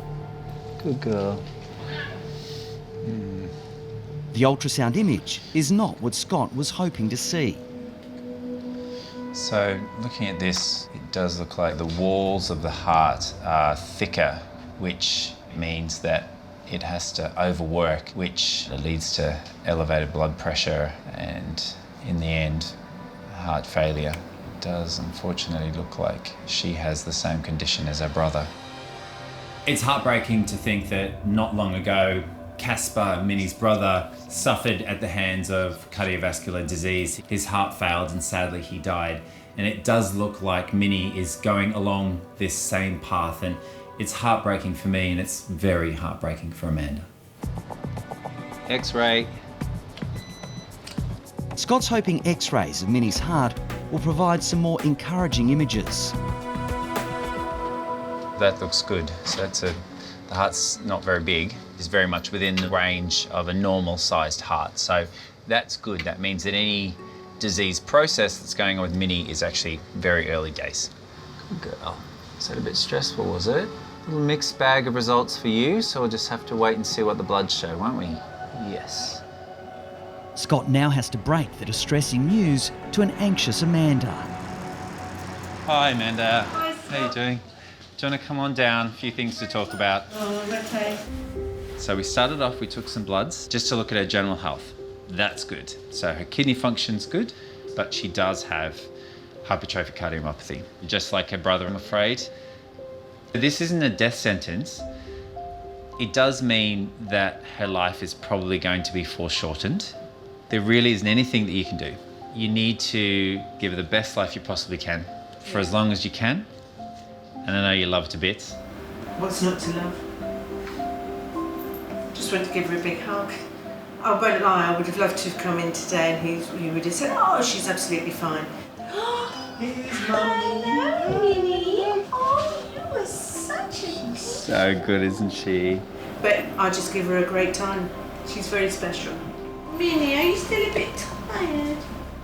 I think the early diagnosis of Minnie's condition is all important for Amanda. She was caught off guard with Casper's sudden death, and I just know from now on she's going to be like a hawk watching her beloved girl. There's one last vital step in Minnie's diagnosis, with an anxious wait for both Scott and Amanda for the blood test results. There you go. Thanks Amanda, a million. all of the Thank very you best. so Okay, much. you'll go have yourselves. All right, I'll speak to you soon. Yeah. Thank you. Bye, all the best. Bye.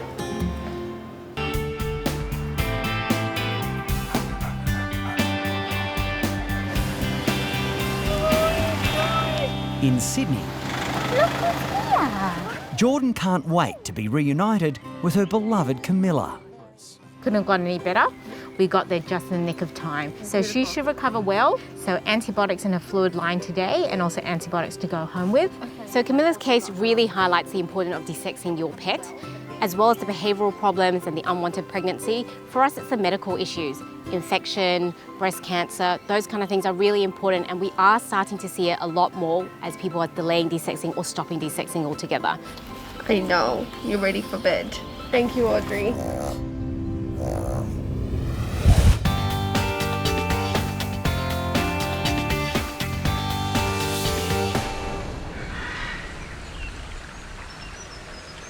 There's the old one. Take the old one out, put a new one in. At Sydney's Zambi Wildlife Retreat, Rob is about to implant a contraceptive rod into female baboon Flash. Pulse is good.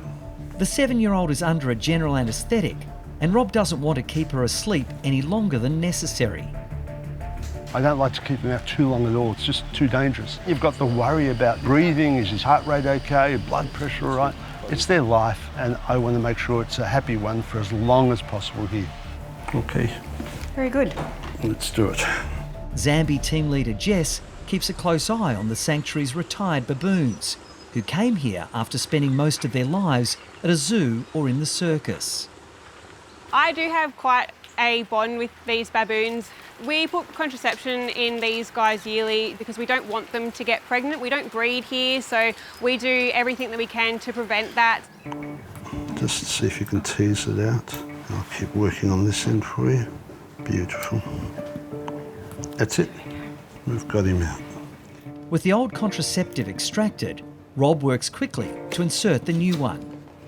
It's a human one. It's used extensively in the medical field, but too big for her. So we will halve it and pop it in. Yep, it's going to fit nicely. Flash's slow-release contraceptive is safely in place. So we will suture it in like we've always done. But the team faces a major challenge making sure it stays there. We've stitched the actual area where the rod's gone in, but these animals will pick them out, especially baboons. She could pull it all out, and all this is for nothing.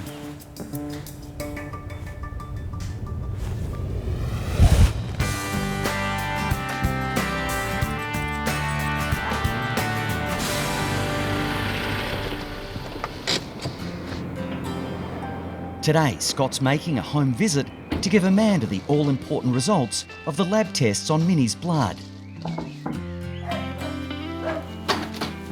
Scott! Hi, Look what I've got for Amanda. you. Hi, Minnie. How are you, baby girl? She's doing really well. Hey, well, I've come to see you two stunners with some news. Great, come on in. Thank you. She seems so healthy that I'm hoping it's good news. But, you know, oh, sorry. Come on Bye, Minnie. See you later. So you can see she's quite agile. Yes, she's not, she is, you know, rather. she's not worried about anything. Well, as you know, we did a blood test to specifically tell us how much under duress her heart muscle is. In the case of Minnie, her level is incredibly low. Oh, great, thank you. So it's just such a joy to see that. Right now, we don't need to medicate because there is no clinical symptoms to medicate. But now we know we need to be on the watch all the time. We need to be vigilant, and as soon as we see any symptoms that we can put medication into play. Our responsibility now is to give her literally the best life that you can give her. Absolutely. This is where she likes to hang out, this river. Beautiful. I know, if you're a little cat watching the world go by. This is almost like a dream for a cat. It is. I have got so much time for Amanda. Minnie, Minnie, Minnie. Good girl, here she comes. She is a real animal lover and will do everything that she can in her power to make Minnie as happy but as calm as possible. I really hope that they will live a wonderful life together. I'm just relieved. I'm relieved because I know that I'm probably not going to lose her. She's a sweet little cat. She's a dear little soul. You know, she's not a bad bone in her body, and hopefully she'll just have many, many more years. Oh, she's so good. She's a good girl.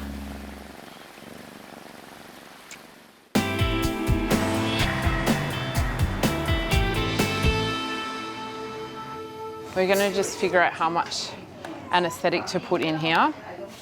Back at the Bondi Veterinary Hospital, Kate's preparing to x-ray Dougie to see if there's a clear anatomical problem that's causing him to sink. So here's the plan. I'm going to put this anaesthetic in. And then we're going to wait about 3 minutes. And then what we're going to do, we're going to get Dougie out super quick and take an x-ray and then put him back into a clean tank. Okay. It's really important that we get the right amount of anaesthetic to put into the water, because obviously if we do too much, we could definitely lose him under anaesthetic. We only have a very small amount of time to do this. We need to get Dougie back into that water as quickly as we possibly can. X-ray. I'm just looking at Dougie's x-rays now, and what I'm seeing is very interesting. This little very important structure filled with air is Dougie's swim bladder. vital in keeping him able to move around freely in his tank. As soon as we look at the x-ray, we can see he's only got one of them and he's supposed to have two. And what that means is that he's not able to take in enough air to sustain his buoyancy. That's his dorsal spin here. Give him an injection. Sorry, doggy.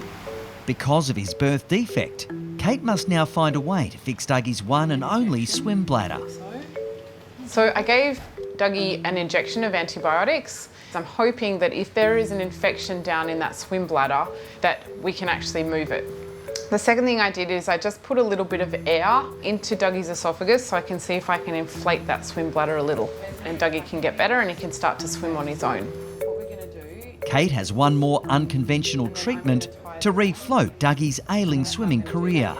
This is a packing peanut and it also is very useful because it floats. And what we're going to do today is we're actually going to attach to Dougie this little peanut so that Dougie is going to be able to get to the top a little bit easier.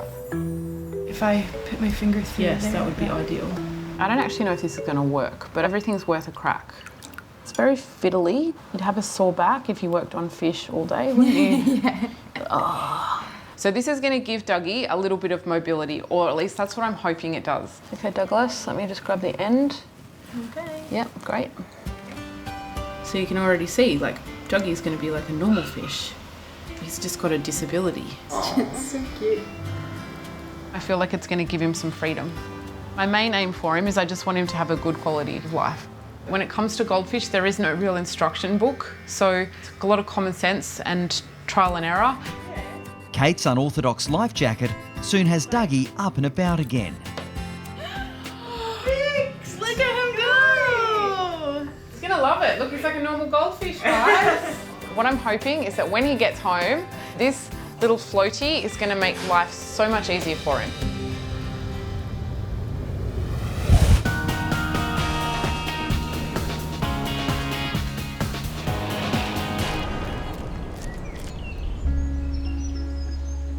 And as you know, they love to pick out the suture and pick out the implants. In Sydney, Rob has just inserted a contraceptive in 7-year-old Flash. But he's worried the inquisitive baboon will dig it out, putting her at risk of an unwanted pregnancy. Now, a couple of little tricks. We will make sure that we put some Extra stitches. extra sutures in different places. We've stitched where the rod's gone in, but now we're going to put some decoy sutures in. The decoys are because these animals will pick them out. If we have enough decoys and just put local anaesthetic in the ones that we want to keep in, she may leave that in long enough for everything to heal and leave the rod in. With this one, we hope by the time they pick it out, it'll be adhesed in, and hopefully after 10 days, the skin will have healed and we'll be laughing, we hope. One more after this, Jess, and hopefully that'll keep them interested in these rather than the ones that have to heal. Shot of antibiotics and we're ready to go back. Okay, all done. There you go, little darling. No babies for you. That's it for Flash. Pinky next. Let's turn around the setting off. Next to receive a contraceptive rod is 20-year-old Pinky. Can't see it on this arm. She might have pulled it out. Looks like she has. If Pinky has removed her birth control pallet, an unplanned pregnancy could put the ageing baboon's life at risk. Just pop on the side. Pinky is the older animal, and we don't want these older animals being exposed to that sort of health risk, having babies this age. She could die.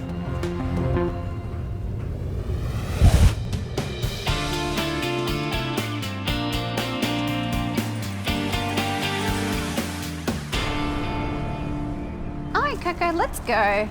Good girl. Let's go see Auntie Audrey. In Sydney, vet nurse Bree is arriving with Audrey's next patient, 12-year-old Rottie Coco.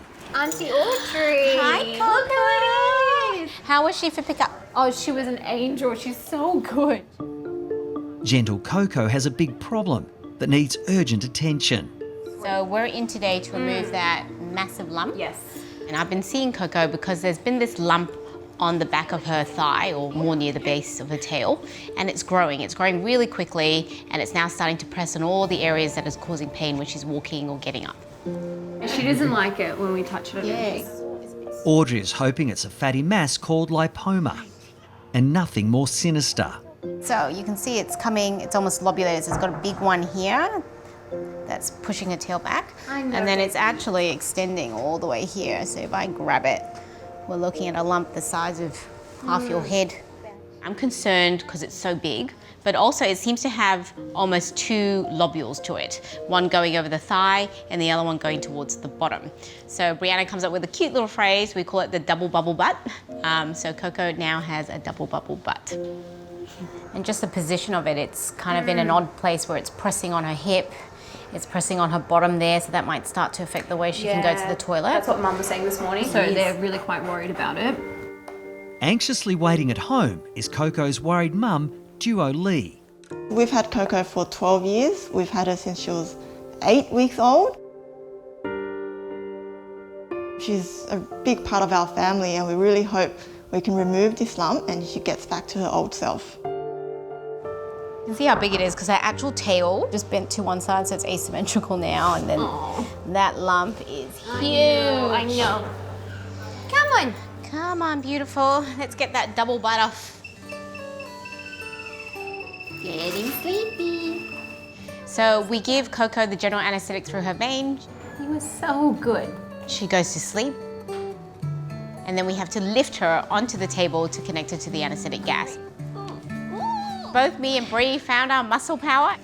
Yes, that butt weighs like 3 kilos.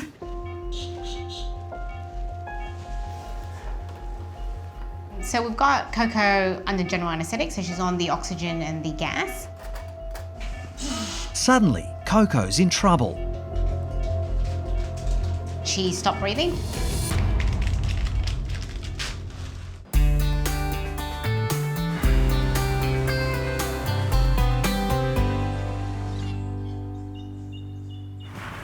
Might just turn it over, have a good look.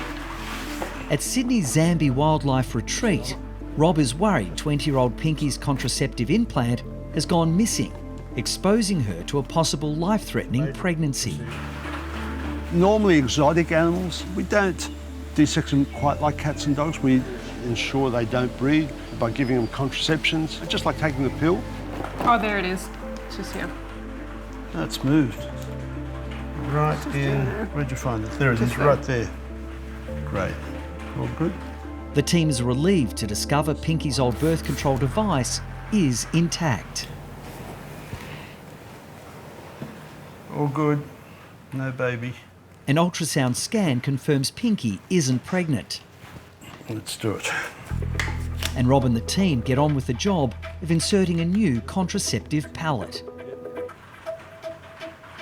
Slippery little sucker.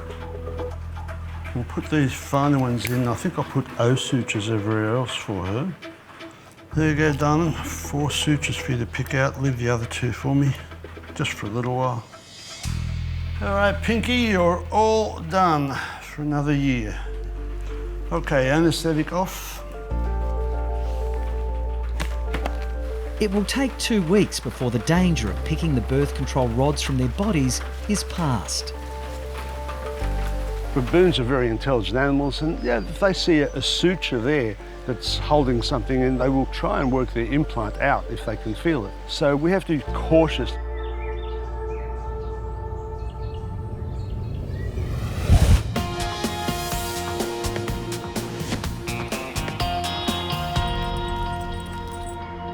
She's not breathing in the gas. In Sydney, Audrey is urgently trying to stabilise Coco's breathing. That's her. It's every 20 seconds. Okay, great.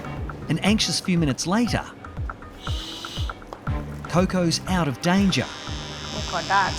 But now Audrey has to try to safely remove the massive lump on the elderly dog's bottom. So the tricky points with this kind of surgery is you don't want to remove too much muscle around her bottom because that's responsible for contracting when she's going to the toilet. We're always worried that it could be something nasty, so more than just the lipoma, it could be a nasty type of tumour that could potentially spread. So getting it off and finding out exactly what it is very important. More blood. An hour into surgery, Audrey is finding the lump removal tougher than first thought. It just keeps on going and going. I see things that make me nervous, so right now I'm just peeling it off a vessel here. But it does, at this point, just look like all fat, which is great. The lump will be sent off for analysis to make sure it's nothing nasty. So I'm pretty happy with how it's gone. Just a small amount I had to leave in there that was attached to some big vessels, but other than that, that's all come away really nicely. And we'll just close up and pop a drain in. So it's been a pretty big day and quite an intense surgery. We do lump removals quite a lot, but this is no ordinary lump removal just because of its size. I think it weighed in at 650 grams. Now the drapes are off, you can actually see she looks like she's got a normal bottom, and I think that she'll be quite pleased that that's out and she's got her normal movement back again. You can tell Mummy the good news. Mum. This is the best part, the recovery snuggles. I love them. Yes. Makes it all worthwhile. After the marathon surgery, Coco will have a big sleep before going home.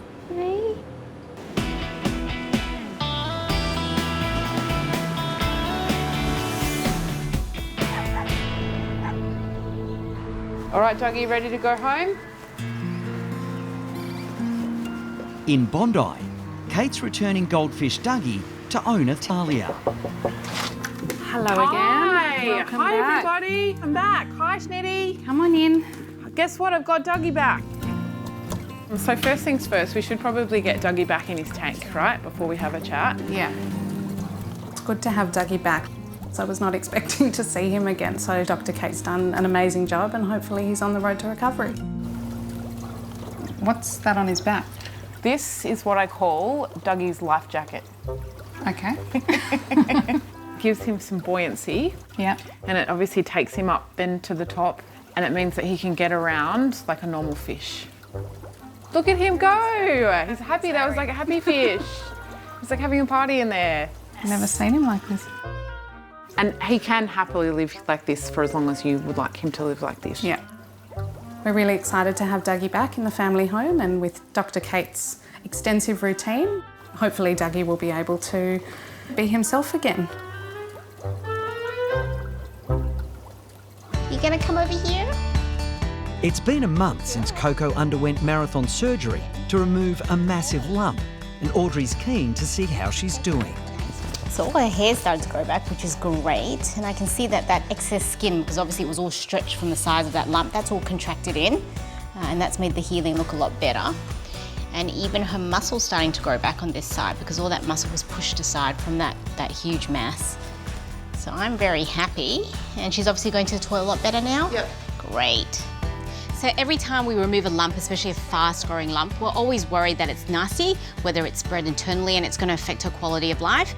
So that lump we sent off to the lab and the results came back. Okay. And good news, it's a benign tumour, so it's a lipoma, which is basically a massive capsulated fat. So it's a good idea that we removed it, but also really good news that it's not something nasty that will spread internally. Oh, that's great. Yeah, good news for you, Coco. Yay! So I'm really happy with the physical exam. I'm really happy with the surgical site. It's healed well, but I want to see her going out, running around and see how she's moving. Come here, Coco. Whee! Good girl, walking very well. Audrey's just told me everything's fine, she's doing good. Coco's moving, running.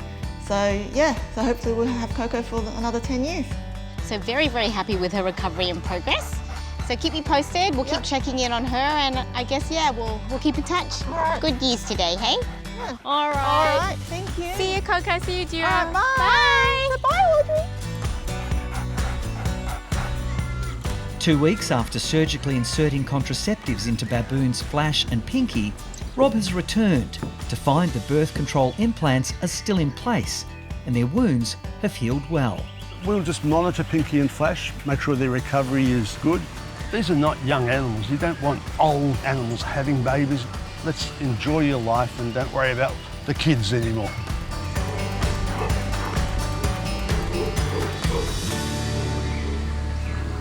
You're a beautiful girl. Oh, you are. Very beautiful. At the Lost Dogs home in Melbourne, carer Oscar has a very special little stray for Danny to examine. 11-year-old Maltese Coco has had a tough life and is in desperate need of a loving new home. Hey Oscar, Hey, how are how's it going? Good, and you? you? This is Coco. Hi Coco, you sweet little thing. Hi, you guys want to come through? Come on, Papa. Coco is such a sweet little dog. She's a little bit timid, but she just wants to be friends with everyone. She wants to jump up and be cuddled by anyone she sees. Oh, you darling, good girl, sweetie pie. Hello. Hi. All right, so we'll have a little look at you from your tip of your nose all the way to your tail, mate, and see what you need. You gonna let me have a little look in your mouth, sweetie? Oh, mate, you poor thing. That mouth is really bad. She's got major dental disease there. Poor thing, that would be so painful. She'd be feeling so sick from that. Poor sausage. Seeing Coco's mouth, it makes it very clear that no one has been looking after her for, I would say, her entire life. This has not happened overnight. This has been years upon years upon years of ongoing disease. It's gotten to a point that it is just unfathomable. So how did she come to the shelter, do you know? Yeah, so basically she was found as a stray and she came like really matted and everything. So that's why they had to do like a welfare shape on the side of the body. Girl. Been a bit in the wars, mate. Poor Coco, when she came into the shelter, she had terribly matted hair all around her back end. So she has had a bit of a welfare groom, a bit of a hygiene groom, so she's got a funny little haircut at the moment. All right, darling girl, let's have a look at the rest of you, hey? See what else is going on with you. Do have a little bit of cloudiness and opacity just in the lens there, but that's not surprising considering her age. Yeah. I think it'll just be some senile nuclear sclerosis, which is just a normal part of the ageing lens. Yeah, of course. But hopefully that's nothing to worry about. Yeah. Now, not surprisingly, with that mouth, her lymph nodes are both up, hey? All right, darling, let's have a little listen to your heart, my sweet, hey? Hello, darling. Beautiful, great, that's wonderful. There's no murmur or anything. Obviously with an older dog, always worried that there could be one. Yeah, so that's good news, hey? Yes. It's a win. Yeah. All right, let's have a feel of your tummy. Okay, so we've got some masses in her mammary glands, which isn't great.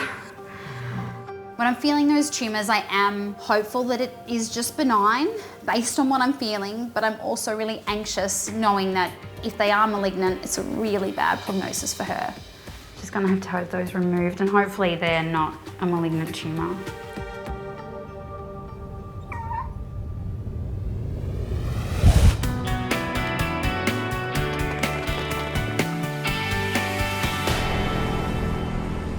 He's a puppy. He's a puppy. Yes, you're so cute. In the UK at his Isleworth practice, Scott is smitten with his newest patient, 4-month-old Shih Tzu Bruno. You're a big fluff ball, aren't you? Fluff ball with a pulse. Oh, good boy.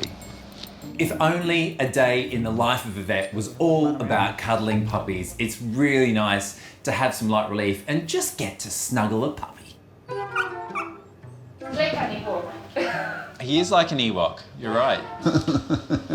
Bruno has a striking resemblance to an Ewok from the Star Wars films. He's so cute, he's so fluffy with that big, gorgeous face. Don't tell anyone, we're not supposed to have fun at work. No. Yes, you're a good puppy. You're a good puppy. Oh, look at you.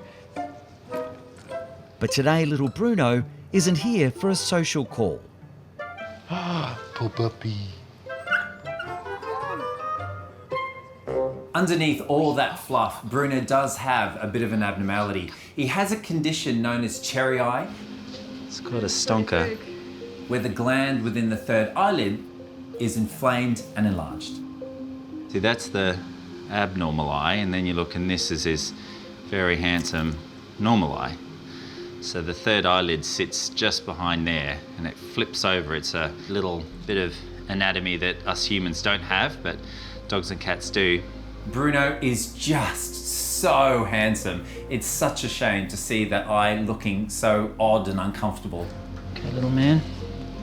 If left untreated, cherry eye can cause infections and also dry eye, which in severe cases can lead to blindness. You still gonna like me when we do mean things to you? Hmm?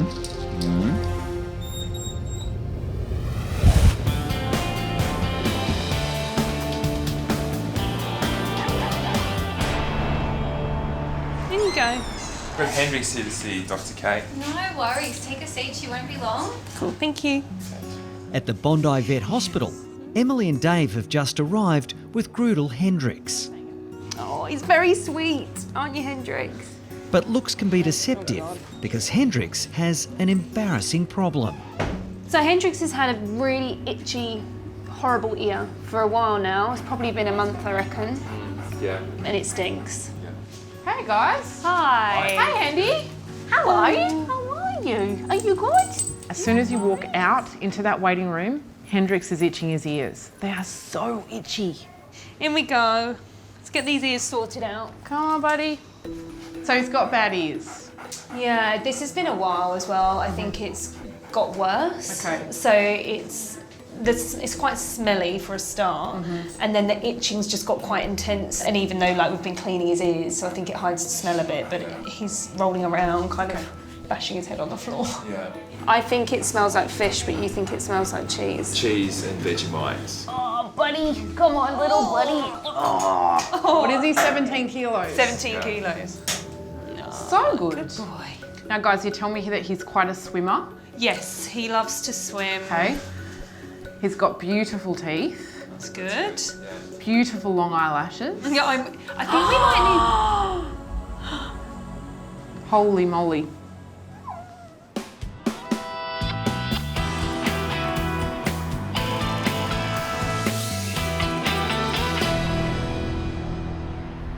Okay, so we've got some masses in her mammary glands, which isn't great. At the Lost Dogs home, Danny has already found extensive dental disease in 11-year-old Coco. Now she's discovered the elderly stray also has some worrying lumps. There's no signs of ulceration or inflammation, so that's a good sign that it could just be benign growths, which is great, but you're going to have surgery, my darling, for those. Carer Oscar is hoping Coco's health issues are treatable so she can go to a loving new home. Mammary tumours are really common in female entire dogs. So if they haven't been desexed by that sort of 6-month mark, their risks will continue to go up and up and up over time. I really hope we don't run into any more problems, darling. All right, so I'll take her through and we'll get some bloods happening straight away and then we'll keep working through our plan. All right? Okay, all good. Alrighty then, goodbye little Coco. Everything will be fine and Dr. Danny will look after you. I will, I promise. All right, see you later, Oscar. I'll speak to you a bit later on. Hey, Coco girl. Worst case scenario for Coco right now is that those mammary tumours turn out to be malignant and that they potentially have spread to lymph nodes and maybe even to her lungs. So it could be a really grave prognosis. All right, darling. Good girl. Good girl, good girl, good girl. So brave. There we go. Here we go, all done. So good. Getting a full blood profile from Coco today, I just want to assess, are there any other things lurking under the surface that I can't feel on physical exam? Have we got issues with the liver? Are there any other concerns going on with the kidneys, electrolytes, blood cells, etc.? Hey, Danny, we got those bloods back. Awesome. Yes! They're looking good. Yay, all clear. Perfect. Excellent, okay, well, we can pre-med and start moving on. Easy, I'll get on to that. Thank you so much. We're all clear to go ahead for X-ray, but the concern is that we may find that those mammary tumours have spread to her lungs.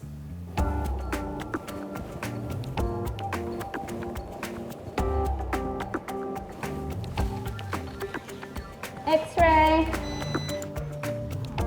So I'm looking out for any sort of circular soft tissue opacity, so a similar sort of opacity to the heart there, but just any little dots around the place. I'm not seeing any evidence of metastasis, no little nodules anywhere, so I'm really happy. We're all clear. Hooray, we're all good to go to surgery. Coco is going to need major dental work, but the more urgent surgery today is removal of the lumps and making sure that tumours haven't spread.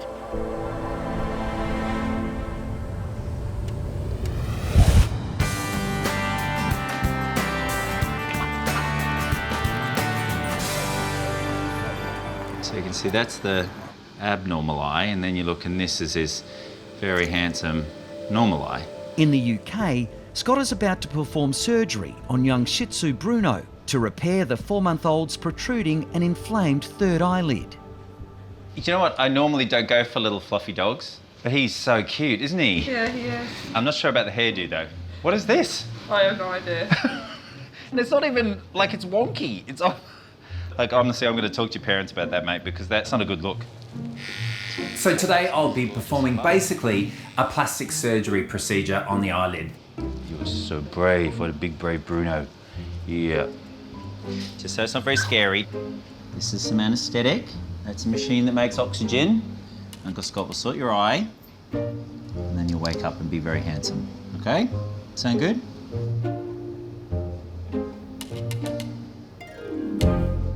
Whenever we anaesthetise puppies, we just are extra careful, extra vigilant, because they are little babies, they're very fragile. And this is the first anaesthetic that Bruno has had in his little life, so we just need to get him through it safely.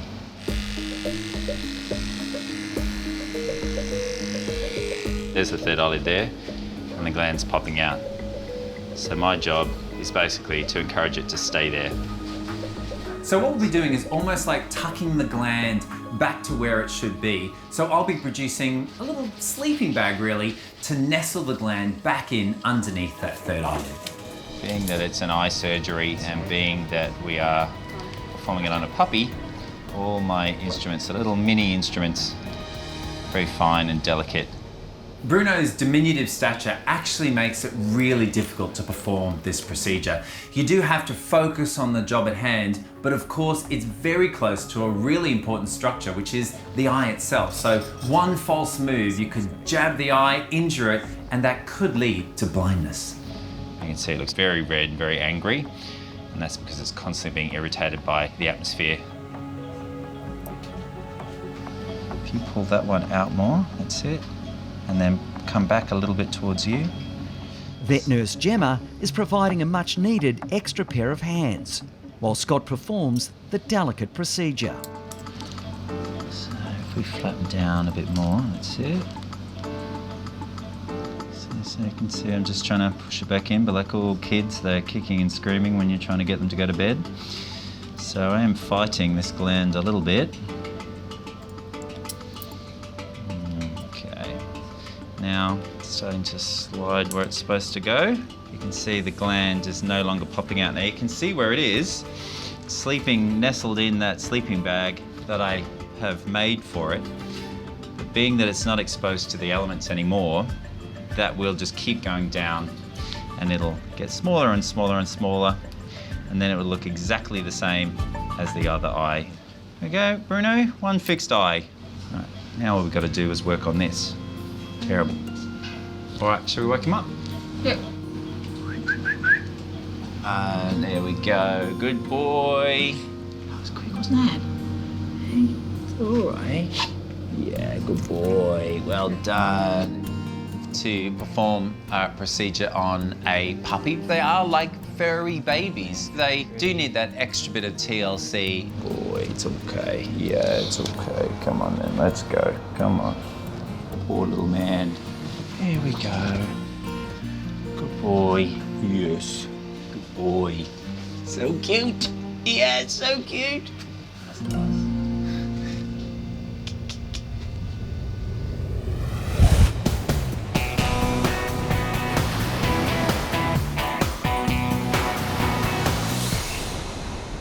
So he's got bad ears. Yeah, it's quite smelly for a start, and then the itching's just got quite intense, and he's rolling around, bashing his head on the floor. Yeah. I think we might need... Holy moly. In Bondi, Kate has just discovered why Grudel Hendricks is having so much trouble with his ears. They're very infected. Are they? Yes. Owners Emily and Dave say the ears smell, and Hendricks is constantly scratching them. Ooh, stinky. Very, very stinky ears. It's not very good, is it?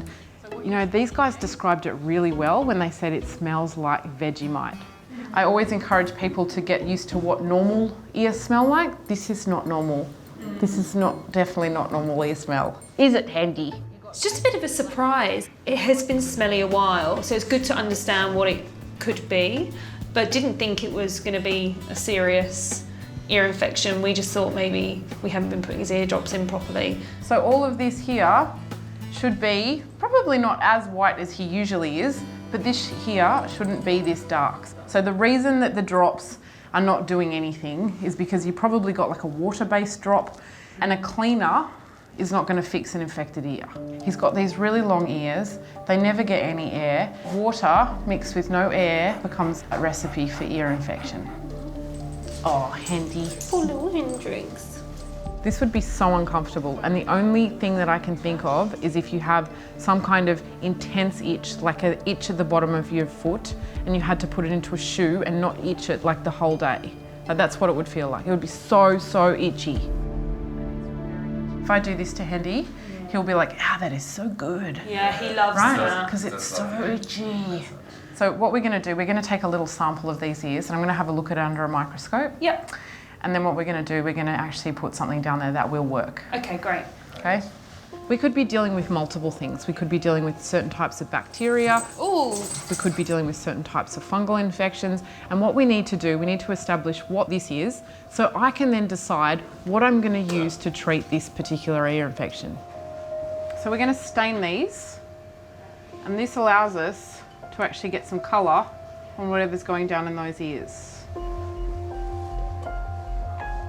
Yep, the good news is that there's no bacteria down here. But the bad news is there's quite a lot of fungus. That's not good.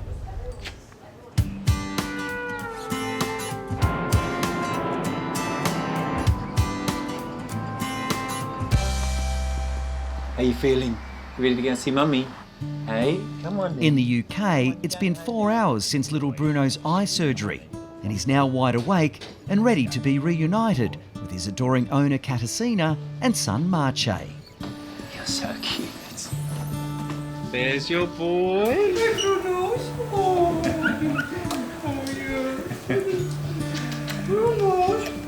You okay, darling? Waggy tail. Bruno is clearly a much loved part of this family. His owners absolutely adore him, and he's just super chuffed to be back with his mum. So it's now. So you can see it's a little bit red in the corner, but that'll keep getting better and better and better. It's not happen again. Won't happen again. Oh, good. Thank you. One thing I promised him though is this. What are we doing with that? What's that? Yeah, because I'm scared about that eyes, so no, that's why I make for him. Oh, so you're pulling his hair out the way. Okay, I'll forgive you. I'll forgive you. Don't worry. He looks really great. What do you think? Yeah? You happy? Yeah. Oh. Back to normal. Oh, he's back to normal. Exactly. All right, we'll see you later, Bruno. Be a good boy. All right. Okay. Bye, guys. Thank you, bye. You're very welcome. See you later. Take care, bye. Bye. What a kitty.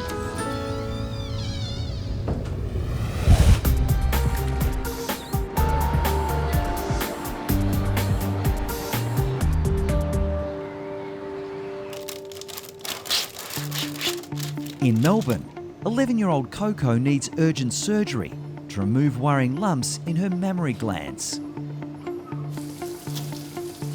So the risks today are firstly the surgical risk on an older patient, that's always there, but the actual mammary tumours, the risk is if they are malignant that they may still be in the process of spreading, and we won't know what's going on until we've done a biopsy. So we've got to get them out, send them off and go from there. It's going to be a marathon surgery for the little dog, starting with a long overdue desexing. It's really important that I desex Coco first as part of the surgery today, because otherwise I run the risk of seeding cells from those mammary tumours into her abdomen. The second stage of the surgery is removing the nasty lumps. This is the first mammary gland I'm going to remove here. I'm just going to extend off the spay incision so that it will be closed off together.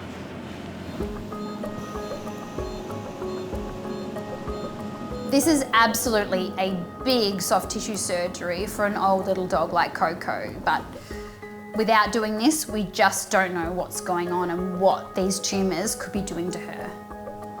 So there's the mammary lump within that tissue. It's tucked away inside there. So we're going to put that in the histopop and send that off for analysis. It was really nicely isolated, so it wasn't invading any tissues, which is all benign behaviour, which is great. So we'll see what the histo says. So I'm now about to remove 2 of the mammary glands and the larger mass and the little itty bitty mass that are sort of sitting between them. When the mammary lumps are over 1 centimetre in size, you really need to remove the gland that's associated with it. Otherwise, you run the risk that it's already seated within the gland and you're going to have it all grow back in half a second. Yeah. All right, so there's those 2 mammary glands.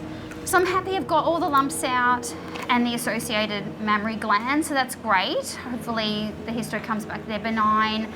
Now it's just a mission of closing up a big gaping hole. Until Coco's health issues are resolved, she has little chance of finding a new home. Done. It was a challenging surgery all up, having a lot of tissue removed, but I'm happy it's closed nicely and hopefully those masses are just benign and she can go on living a happy life. I do feel relieved that is over. It's a big procedure for an old girl and it's a long anaesthetic for her, so it's good she can now wake up and just recover peacefully. I'm happy with the margins that I've been able to achieve surgically today, but until I get her biopsy histo results back, I won't know for sure if we're in the clear. Today's been a big day for Coco, a massive procedure for an older little dog, and she's still not out of the woods. We still need to see whether those tumours are benign or not, and then she still needs a major dental done before she's going to be all set for her beautiful forever home.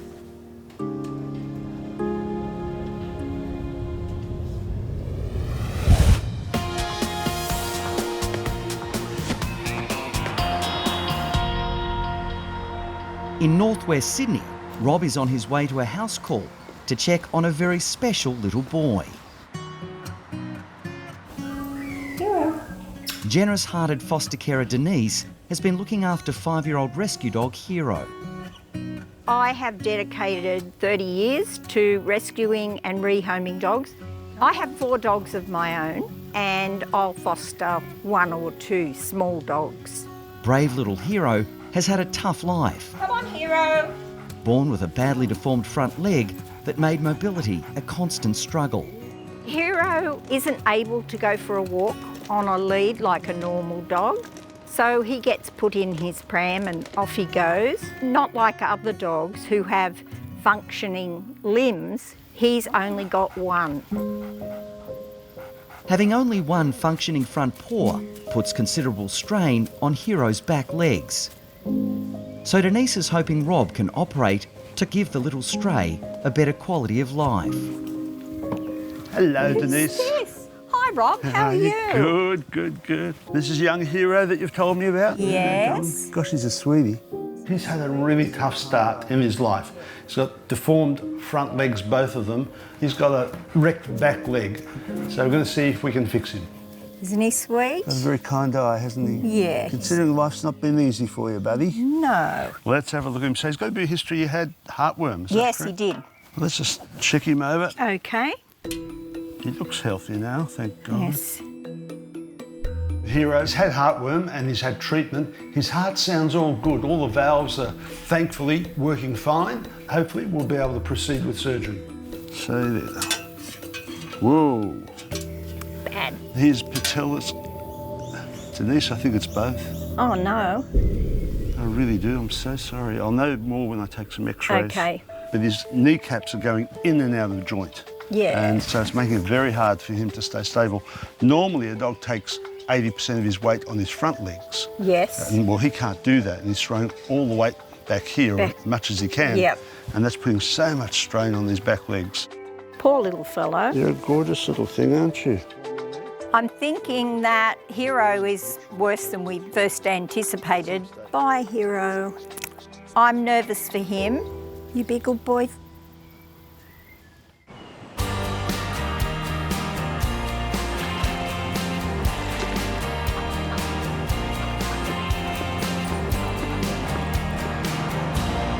Hi, I've got a little bundle of fluff to show you both.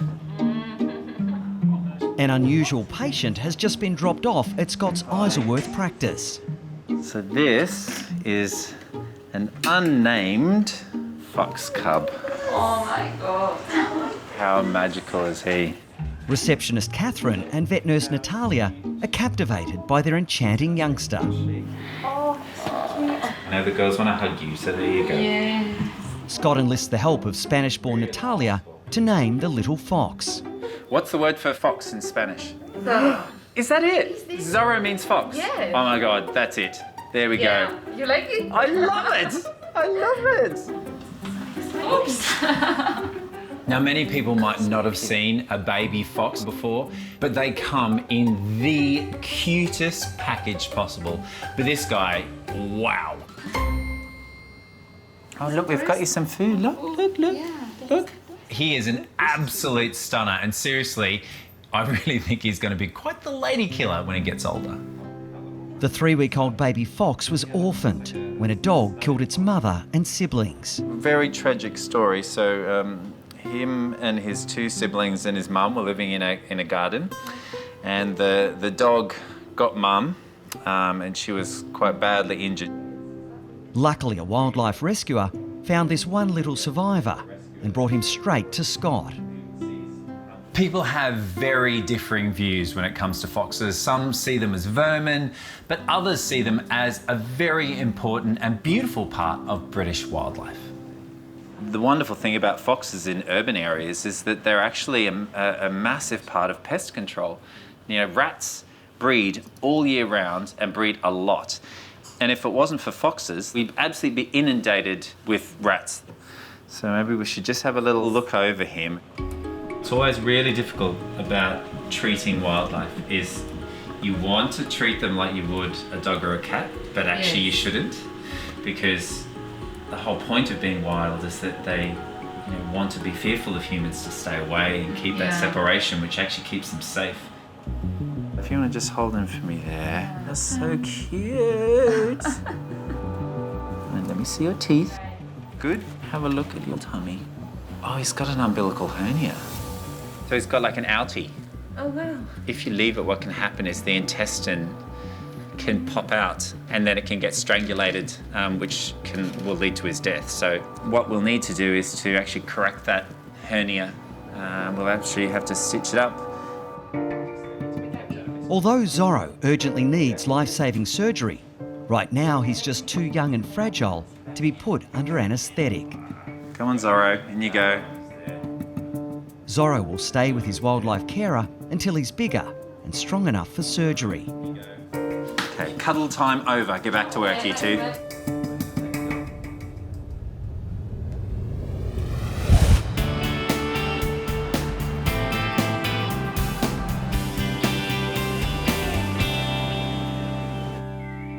The patella is there, and the groove, I don't think it's got much of a groove at all. See it just slopping out, it just dislocates out. In northwest Sydney, Rob and his team are preparing for an X-ray of Hero's injured leg before they decide if the rescue dog will require major surgery. Ready button, fire. I'm happy with the hips, thank goodness. We don't have to do anything with those. The left one is just in the groove okay. I think it'll be all right. The right one, you can see there's the patella. So that's causing all the problems. That kneecap you can see is way outside. It's right on the inside of the leg. We have to try and bring it back. Rob is satisfied with the condition of Hero's left leg and can now concentrate on correcting the serious problem on the right. That's it, beautiful. Scalpel, please. Wow. So the bone here is just totally flat across. There is no groove whatsoever. And this poor kneecap has nowhere to live. So we've got to give it a little house to start with. That's the first thing. I'll just start with this rat's tail one a bit, just get a fair bit of bite in there. Starting to get a groove. And it's hard work. Now the bone's tough.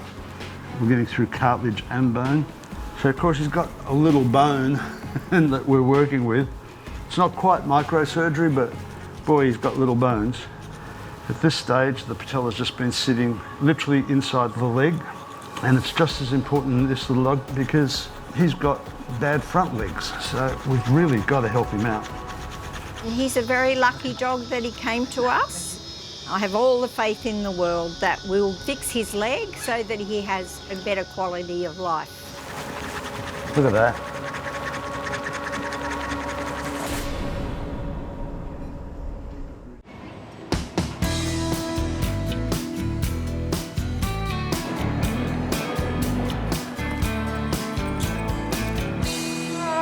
There he is. Oh my God. Hello, little man. 6 weeks ago at Scott's Isleworth Clinic, a rescue fox was brought in after a dog killed its mother and siblings.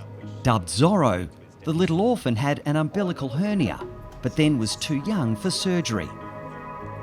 He's so wriggly compared to last time. I know. Look, and he's all leggy, isn't he? Say hi. Say hi. He's grown so much. That's the lady that named you. Look, he's got a nose now. Look, look. Where'd this come from? He's got all like teenagery. He's got like all legs and long face, haven't you? Now Zorro is big enough for anaesthetic, and Scott can repair the hernia, so he can eventually be released back into the wild. Just put him onto 2 for the moment, thanks. Yeah. I feel really privileged to do this surgery on Zorro. I love working with wild animals. They're the reason that I was inspired to be a vet in the first place. So I'm more than willing to do my bit to help. If Scott can't repair the hernia, it could be strangulated, which would be fatal for the young fox. See, there's the hole.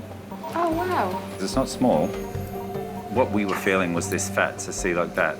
Oh, So what we were feeling was coming out, but right behind that is intestine.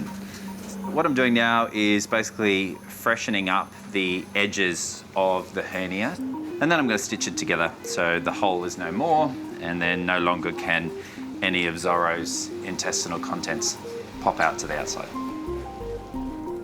Like a thief in the night, you never know, just like Zorro himself. Hey, do you want to come and see your boy now? There he is. He has grown a lot. I know. Look at the legs. Yeah. Yeah. He's twice his size. You're like a proud mum. Yeah, thorough. My boy. Oh, I love it the way you say it. Say Thorough. thorough. Thorough. Yeah. Thorough. Yeah. Nice. Thorough. It actually sounds a bit more suave. Yeah. Oh, hey. You waking up? Come on, sleepyhead. There we go. Hi, mate. It's okay. You're a good boy. There we go. Hello, mate. Welcome back. The surgery's gone really well without a hitch, and he's been an absolutely perfect patient from start to finish, which I knew he would be. He will make a full recovery, and this is now the first step on the journey to get him back out into nature. Be careful with our precious cargo. Yes. All right. Zorro will live with the other orphaned foxes at a wildlife sanctuary until he's ready to be released. You slip it off. Good boy.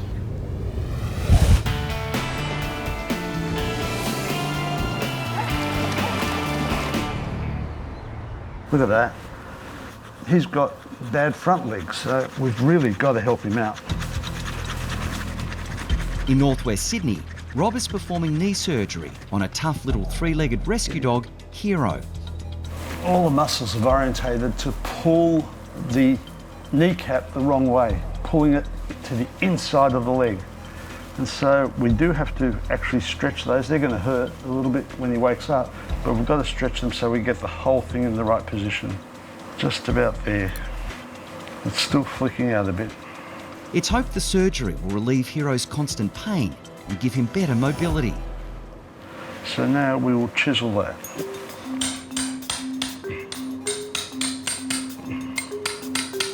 Okay, so we've chiseled that sharp bit of bone nearly off. And now I'm going to create the bed to push it further out where it should have been. Now I've got to say, I'm going to have to move this a lot more than I usually move it. Usually talking millimetres, this is going to be centimetres almost to get this back where we want it. I'm really happy with that now. Look, that patella's staying in position.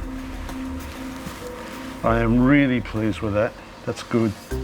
The final stage of the delicate operation requires inserting a metal pin to stabilise the leg. I want it straight. That's what I want. Hero now faces a long recovery with regular therapy and plenty of TLC. There we go. You're waking up quick. Yeah. So I'm really happy with what we've done for him. That back leg has gone beautiful. The kneecap's sitting in the groove that we created, so it's all lined up. It's a nice line of support. Some time now and a fair bit of physio probably in the future. He'll stay here for that and then he'll go home to his carer and we'll have a look how he goes. You're gorgeous. Look at those eyes.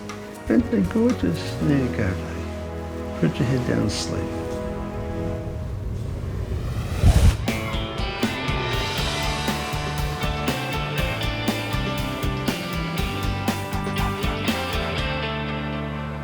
We're going to take a little sample of these ears and I'm going to have a look at it under a microscope. Yep. The bad news is there's quite a lot of fungus. In Bondi, Kate is getting a close-up look at the culprit deep inside Hendrix's ear that's causing him so much discomfort. Fungal infections, they love moist areas, and so anywhere that's wet, like Hendy's ears, is a great place for them to grow. So we need to stop this in its tracks. Oh, Hendy. Primarily what we've got is what they call a Malassezia infection. So it's otherwise known as yeast, right? So, yes, that's the smell. So the first thing we're going to do is we're going to take out all of those clumps of fur that are growing down Hendrix's ears. Oh, sweetheart, I know. Be careful, be careful. You're very patient. I know you are. And then we're going to give them a good clean.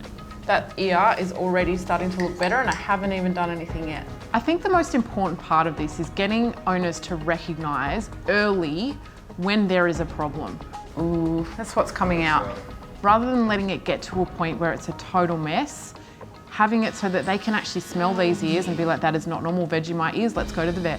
This is your drops, right? These are antibiotics as well as an antifungal. It's just a gentle resting, so resting like so, right? You don't have to push it all the way down. Yep. And you need to do a really nice, good squeeze down there, okay? Good boy. And then a, yeah. But nice. Are you okay there? Shake his oh. We've kind of felt it that he's not been quite himself, so I think it'll be good over the next few days just to see him feeling a bit better. Okay, like a nice head massage. Oh, so good.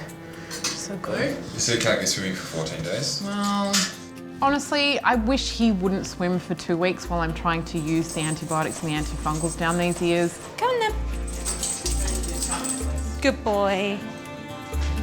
Whoa. See you guys. Bye, thank you so much. Thank you. Good luck. Call me if you need anything. Will do, Bye, thank Handy. you. Don't shake your head. Good boy.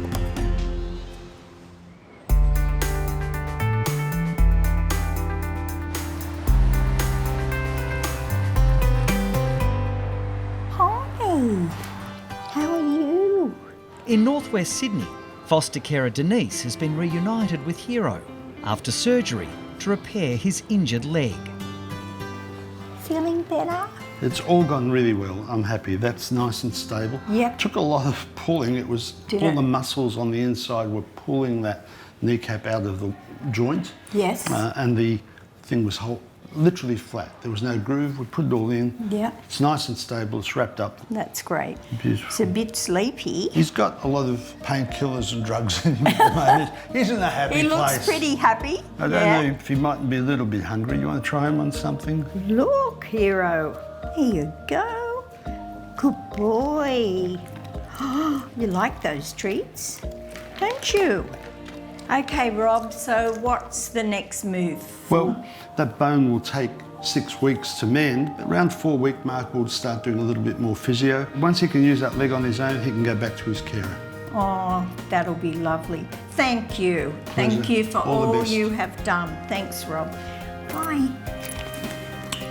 Bye, little fella. Good boy. What you doing, sweetheart? It's been 6 weeks since Coco had surgery to remove worrying lumps on her mammary glands. With the test results all clear and her dental work complete, she has now found a new forever home with Anya, who has also given her a special new name. Myrtle! Myrtle, come! It breaks my heart thinking about the way Myrtle has had to live for so many years. She just has made this complete turnaround from a very sorry state to this beautiful, happy little girl. It's just amazing. Good girl.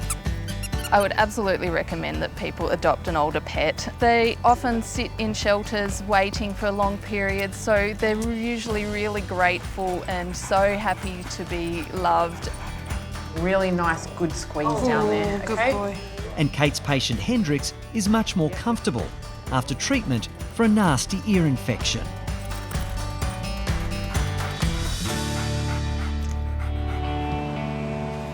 Hey. Hi. So this is Lucky, grey kitten that his owner unfortunately couldn't come in today because she's got COVID. Her friends dropped the cat off, doesn't know anything about the kitten. Hello, yes. Just to say you've got an injury on your back end somewhere, haven't you? In the UK, a young kitten has been brought into Scott's Isleworth practice with a mysterious injury. All right, shall we have a look at you? Hey? Oh, look how pretty you are. Hello. Oh my God. Scott is shocked Oh my God. when he discovers the nature of the little stray's injury. Oh, his tail's been ripped off. Isn't that just shocking? Yeah. My heart's absolutely broken for this poor little kitten. The injury that this kitten has suffered is absolutely horrific. I haven't got any information as yet, and I'm wondering, has it maybe had an incident with a car, it's run, and the tail's been run over, and the cat's kept going? This was an agonising, almost tearing of the tail away from this poor cat's body. Clearly you can see that we have probably a good couple of centimetres of exposed spinal column. So we're going to have to clean this up.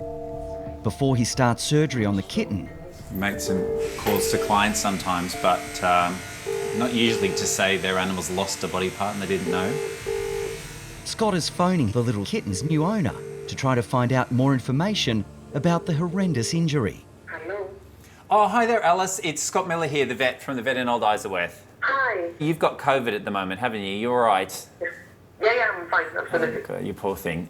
Just tell me a little bit more about this little kitten. Yes. Your friend mentioned that the cat had a bit of a sore at the back end. What did you understand that his injuries were? He got caught underneath a recliner sofa. Oh, a recliner sofa. Oh, I get it. So when it reclined, his tail was in the gap. Probably what it is. Oh, Alice. Gosh. Oh, you poor things. It sounds horrific. It was a terrible day. All right then, Alice. All the best. Okay. Thanks. Bye. Oh my God. I feel so much for this family. This cat's had its tail ripped from its body. That process of amputation was not a quick one. This is just a traumatizing situation for all involved. The little stray will need immediate surgery to clean up the wound and stop any infection from further damaging what's left of the tail. Tail or no tail, you're an absolute sweetheart. Yeah.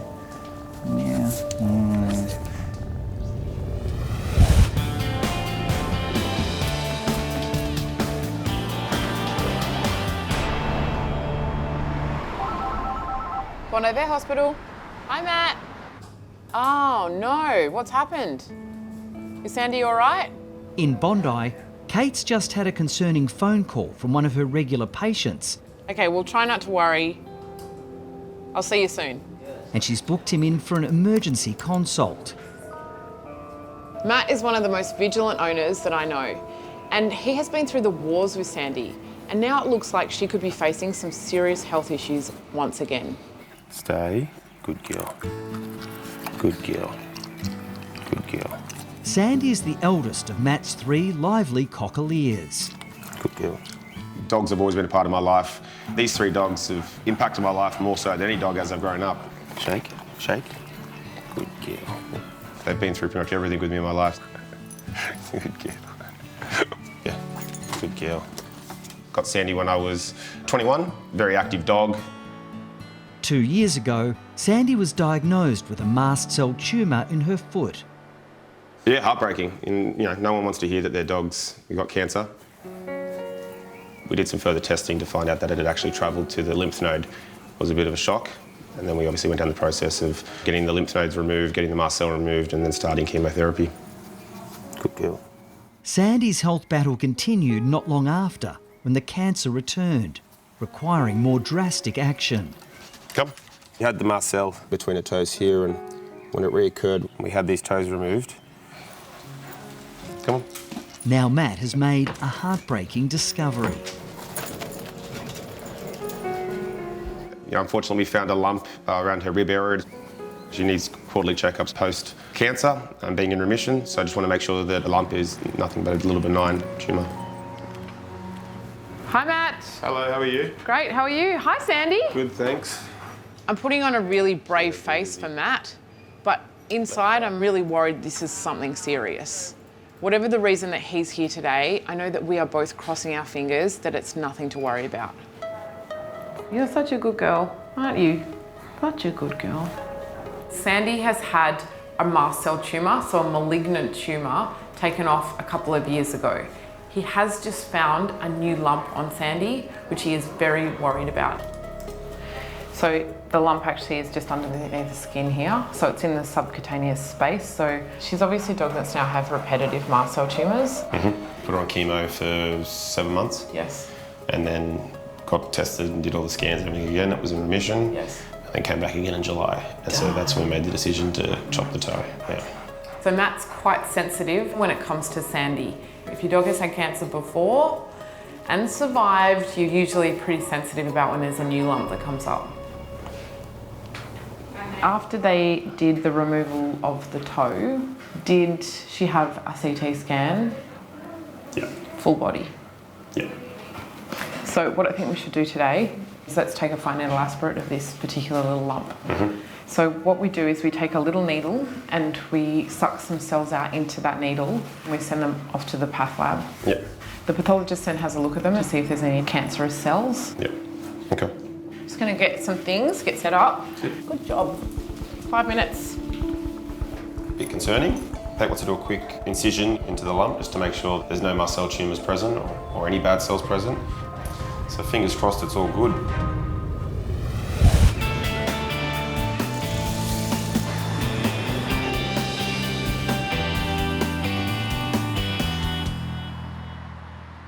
This is Sala. She has just been found playing with an eastern brown snake.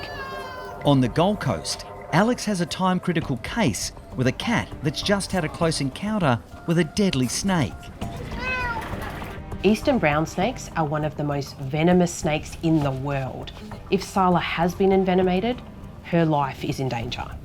Do we know for sure she's been bitten? Well, the owner said she's got blood on her paws, blood on her face. So, yeah, I would say yes. More than likely. Yeah, yeah. Despite the urgency, Alex has been warned 15-year-old Sala might not appreciate her help. Now, this girl doesn't like the vet, so she may not be the easiest patient. Okay, sweetie, come out. Hello, beautiful girl. She said she had blood somewhere, but oh yeah, there we go. There on her foot, so that's a pretty good indication that the snake actually did bite her. You're too old to be playing with snakes, hey? But as Alex tries to give Sala an anti-anxiety pill, the feisty feline refuses to cooperate. Just your true colour coming out. We just got to give Sala a moment to settle down. The last thing we want to do is stress her out because it's going to mean the venom's going to circulate quicker. but we need to take blood and urine samples and see whether she's got levels of venom in her system. The symptoms of a brown snake bite can be paralysis, collapse, difficulty breathing. When a dog or cat is bitten by this snake, they can be dead within hours. Stay there, darling. Finally, Alex has got Sala to take her tablet. But she can't let the highly anxious 15-year-old calm down for long. We can't wait any longer to get these samples. Time is ticking. We need to do some tests to be sure she hasn't got snake venom running through her system. We're just going to pop an IV in and do a little blood test, and that blood test will show us whether her blood's not clotting properly. I know. The first blood test is an ACT, or activated clotting time. It'll show us whether there's been any effect on Sala's ability to clot her blood, which is one of the effects of brown snake venom. I know. I know.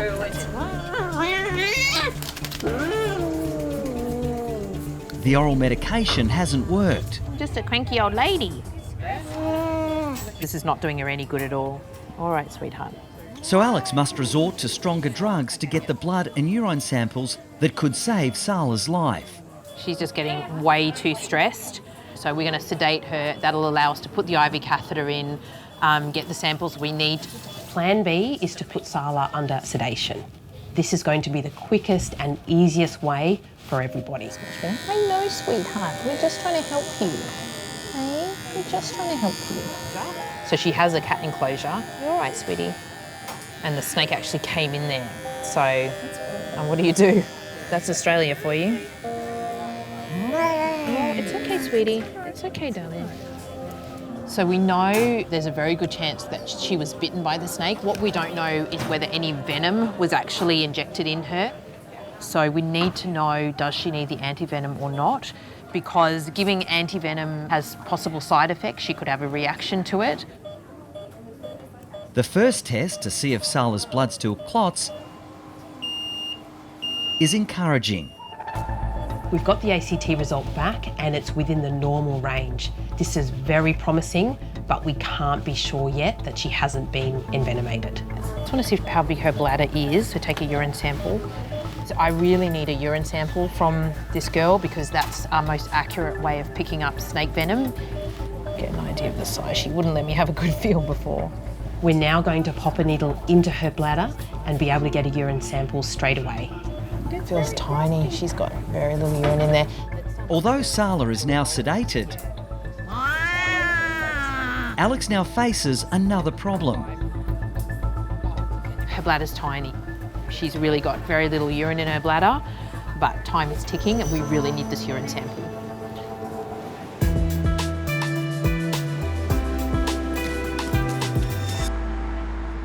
The lump actually is just underneath the skin here. Yep.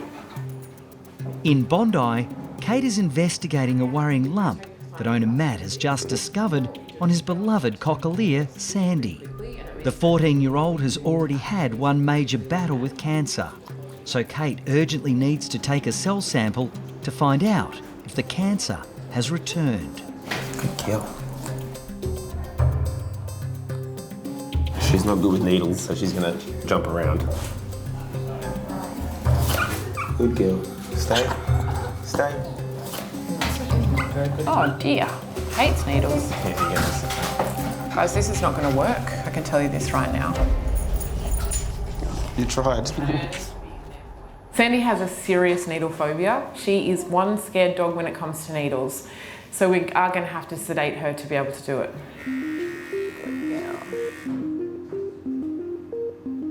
Just don't look, Sandy. Sedation does involve a needle. Hey, okay, it's not that bad, babe. It's okay. It's okay, don't worry. All we really need to do is just put in a little tiny IV catheter. Oh, so sleepy, guys. Okay. Hopefully she doesn't move. Okay, I'll just hold that. You know, my heart breaks for Matt. All of a sudden, Sandy's got a new lump. It's very scary, and I imagine that he would have a real pit of anxiety in the bottom of his stomach. So what we do is we just put these little cells on this slide. Kate now has the all-important cell sample from Sandy's lump. Sandy has been through so much already, and I'm glad that this was so quick. Now we wait, and we cross all of our fingers and our toes, and we hope that this comes back with some good news. What do you think it's going to be? I'm hoping it's going to be benign. The samples will now be sent to a pathologist for testing. Hi! Hey, what happened? Welcome back. I'm Sand. tired. She's a good girl. Sandy. Sandy. For Kate and owner Matt, it will now be an agonising wait to find out if Sandy's cancer has returned. Well, Dad's coming back for you soon. You know, I'm concerned about this lump. She's had multiple malignant lumps. She's had multiple rounds of chemotherapy. Is there cause for concern here? Most certainly. There you go. Here we go.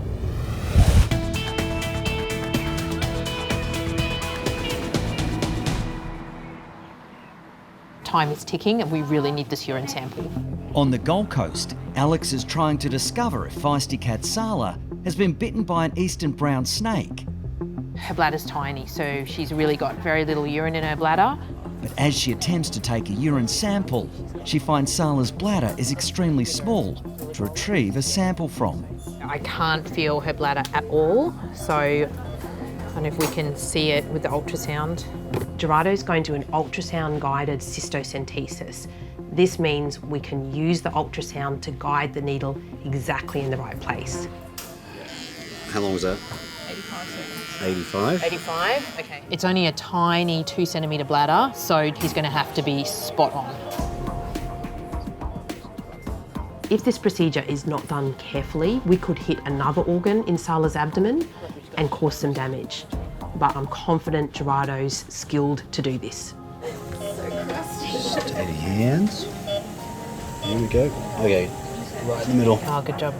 Awesome. Well done. Good job. Thank you so much.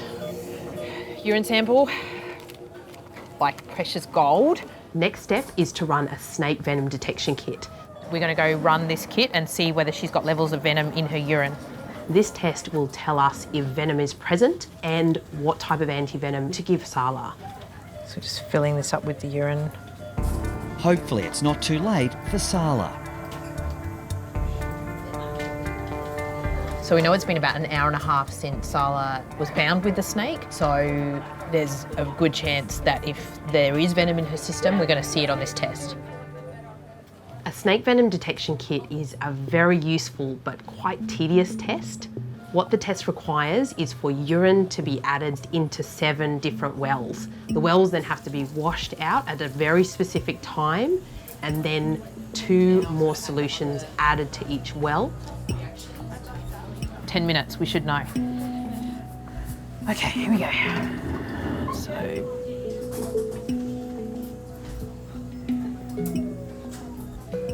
this one, that's the positive control, so that shows us that the test has worked, so we would expect to see that one being blue. What we're looking for is any colour change in any of the other wells. But I'm particularly looking at this second one from the left there, because that's brown snake. So we could see that colour change any time in the next 10 minutes, and we just can't take our eyes off it, so literally going to be staring at it. Now I have a very tense 10-minute wait. If one of these wells turns blue, Sala is in a world of trouble and will have to give anti-venom immediately. Thanks, Sala. Fingers crossed.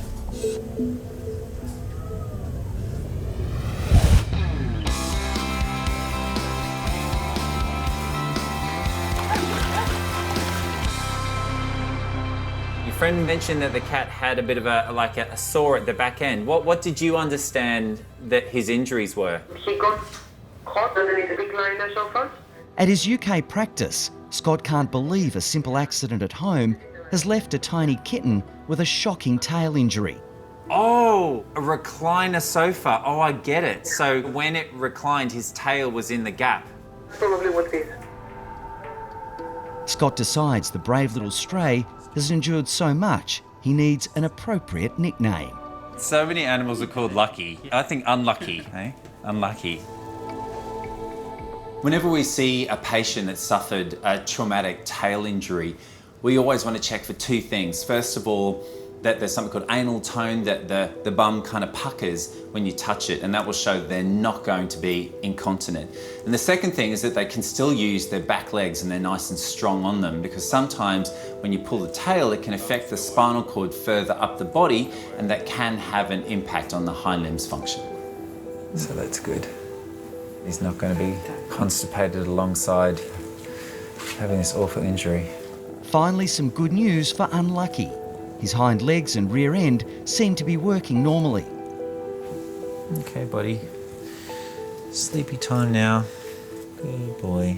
Have a lovely dream and try and forget that nightmare you've been through. So what I'm going to be doing with Unlucky here is I'm just clipping up the tail and seeing what's left.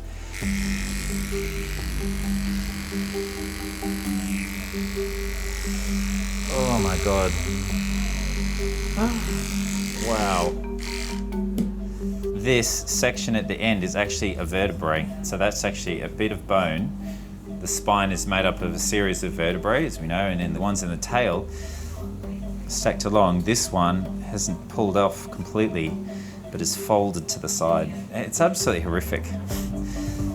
I've never seen anything like this in my whole career. I've seen some pretty severe injuries, but one as a result of a reclining chair, well, this is a first for me.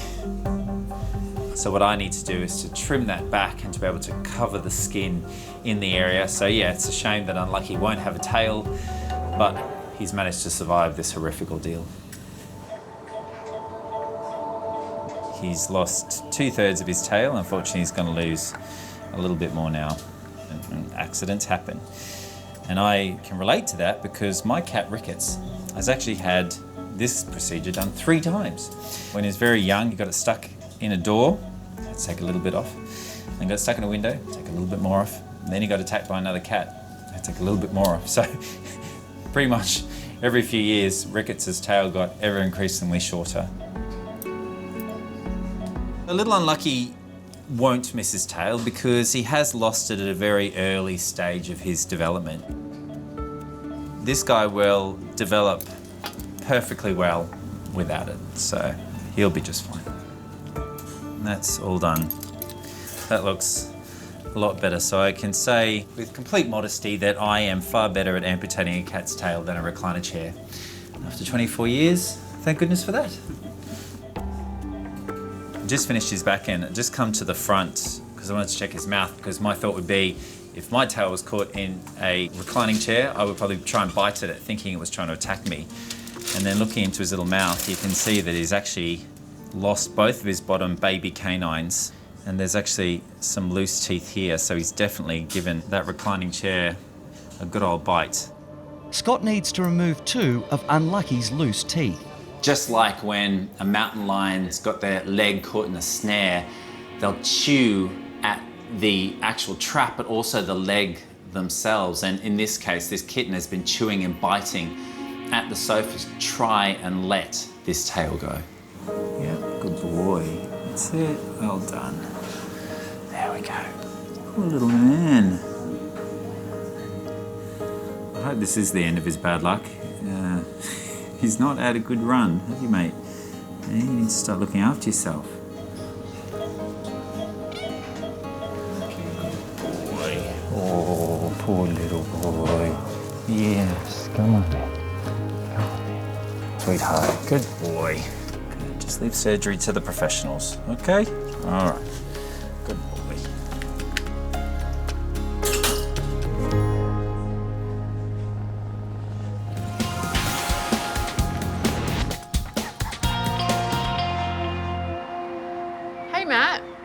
Okay, you're sitting down. In Bondi, Kate is about to give Cockalier owner Matt the all-important pathology results for his beloved cancer survivor, Sandy. I've got some really good news for you. It's a lipoma, it's just a fatty lump, nothing to worry about. Everyone, don't worry. That's fantastic. Marley seems to have a similar lump as well. Oh no, Marley's got a lump now. You're gonna have to bring her in. I noticed Marley was licking the bottom of her paw quite aggressively. It was quite red, and naturally, obviously, same instance with Sandy, and it was a Marcel, so it was a bit concerning. I wanted to get her down to see Kate quickly to make sure it was nothing. Good girl. Hi, Marley. Hello, how are you? How are you? Marley, nice collar. Hello, sweetheart. You ready? Come on, Miles. Poor Matt is really in the wars. First, another cancer scare for Sandy, and luckily that one has come back benign. But now one of his other dogs has developed a lump. Hello, sweetheart. Can I have a look at you? Hello, darling. I know. I got you. I really want to get onto this one for him straight away. So let's check every little nook and cranny, figure out what is actually going on here. A mast cell tumour is spread very quickly. They're very angry little tumours and we really don't like them. So in between this paw, the whole thing is red. Poor Marley.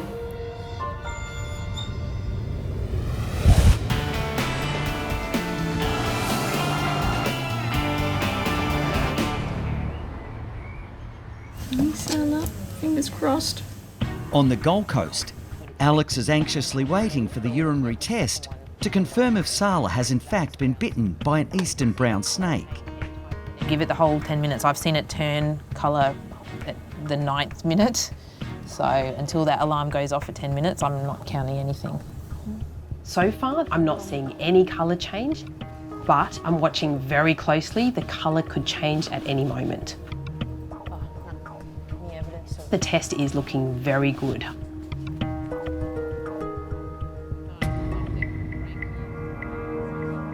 We're up to 10 minutes. 10 minutes. And... Oh, yeah, that looks pretty good. Pretty negative. Pretty good. That's incredible. I just cannot believe she got away with it. So I just think the blood was the snake's blood, and the fact that the snake got caught in the wiring, she could grab it, but it never got round to bite her. Oh, wow, that's super lucky. Very lucky cat. She's used up one of her 9 lives, but lives to fight another day. Incredible. I can't quite believe my eyes. That was a very tense wait, but nothing's turned blue. Sala does not appear to have been envenomated. This is great news. Oh, she's a bit sleepy still. I know, sweetheart, you waking up. I think we better get her back to bed before she wakes up too much. Although Sala somehow managed to escape being bitten by the snake, it's really important we were able to run those tests, because if she had been bitten and we'd missed that window of opportunity to treat her, she would have died. Hey, sweetheart. Hello, darling. Baby girl. Hey, how you feeling? A bit wheezy, hey? No more snakes, okay? When you come in your enclosure, you walk away. You're doing pretty well for an old girl.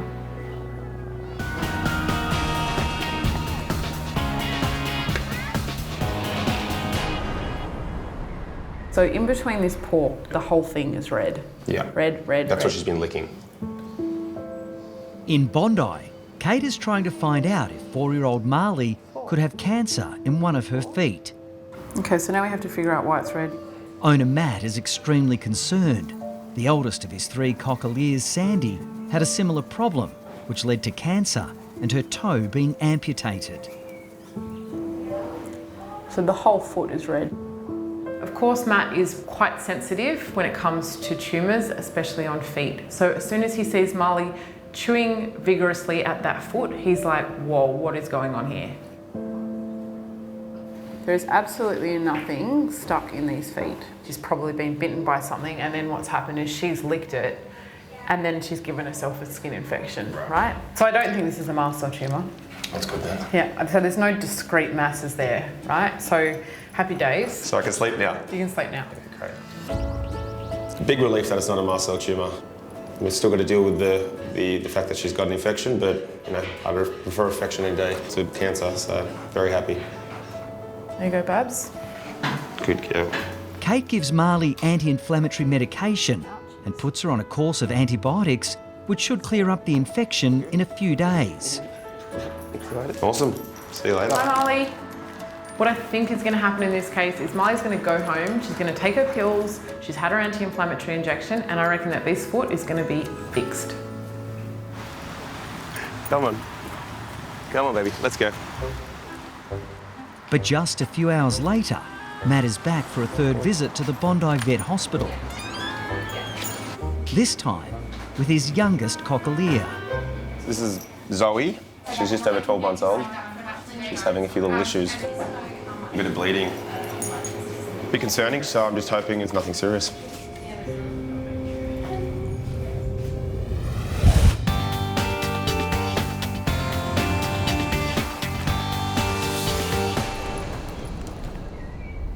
You're going to see Dr. Danny today and see why you're so itchy? In Melbourne, Kristen is concerned about her beloved Ralph. The overweight 9-year-old Groodle has persistent ear problems and flaky skin, so she's asked Danny to come and have a look.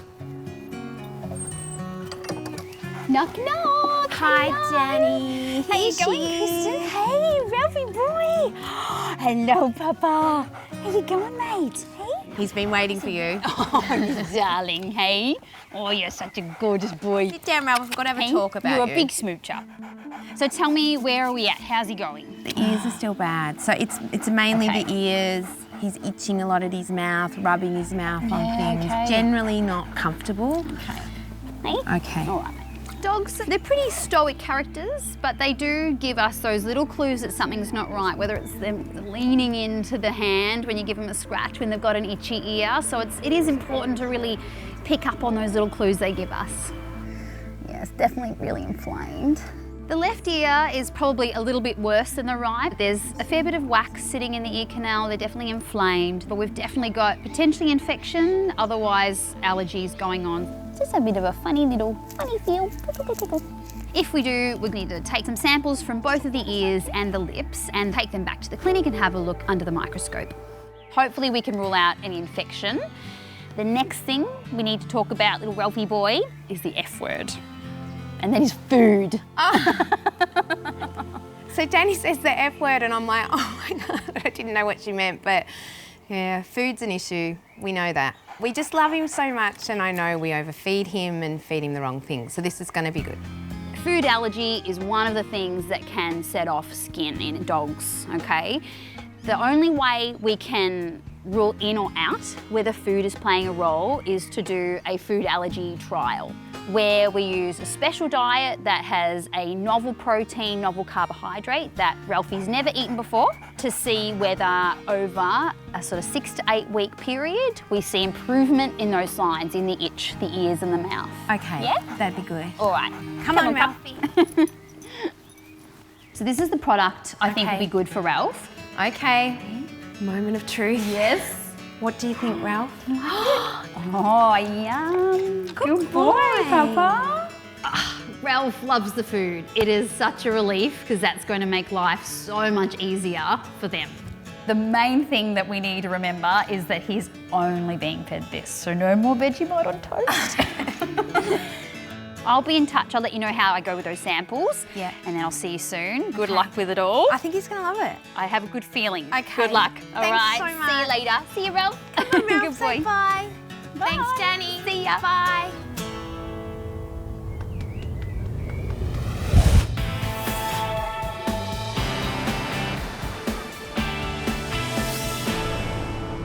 Good girl. At the Bondi Vet Hospital, Cockalier owner Matt is making yet another visit to Kate. Matt, you're back. Back. What is going on? I mean, don't get me wrong, I love seeing my regulars with their pets, but Matt with Sandy, then Matt back with Marley, and now can you believe it, Matt back with Zoe. Hi Zoe, how are you? Would you like to go first? Come on. Go on. Matt seems to be having a few troubles with his dogs lately. Matt, did you change socks? I changed clothes. Matt is a happier Matt this visit. So fingers crossed with Zoe that we're not going to have to talk about lumps or cancer or anything too serious. Yep. Zoe has a slightly different problem to what Marley had. Yeah, Zoe's got bleeding around her vagina. Bleeding? Yeah, Inside? because she's desexed, so there's no reason why it should be, but on the outside, so it's like she might have a cut or something, I don't know. Ever since the oldest of his 3 dogs had a long battle with cancer, Matt is wary about any other health issues with his fur family. Beautiful, beautiful. Moment of truth. Let's have a look back here. she does have quite a lot of dermatitis under here. So this is what we call a perivulvar dermatitis. When you've got heaps of folds in an area, it's really prone to getting infected. This is very abnormal. Abnormal? Yes, she shouldn't have this. You can see how the skin is affected around here. Nothing sinister given that it's external? That's right. Okay, so we just got to work out why it's happening. She's a little bit fat. She has a lot of rolls around the vulva and it's very tucked up, which means that particularly when it's really wet and humid, it's a good recipe for getting perivulvar dermatitis. You're very cute and a very good girl. But Kate wants to rule out a urinary tract infection. Come on. And for that, she needs a urine sample. Let's go, guys. To the park, to the park. Go to the toilet. Oh. Got it, thank you. Really? Yep. Everyone knows that I'm the best at catching urine. If I can't get urine, no one can get urine.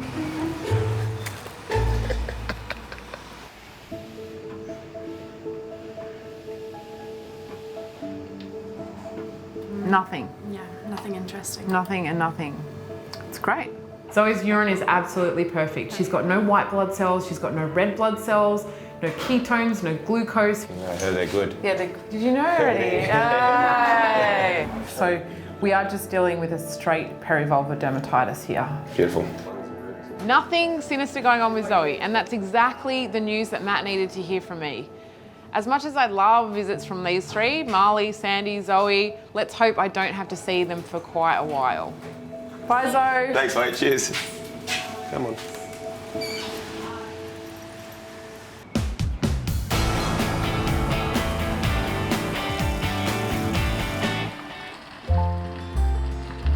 In Melbourne, Danny is on her way to visit owner Kristen and her much-loved groodle, Ralph.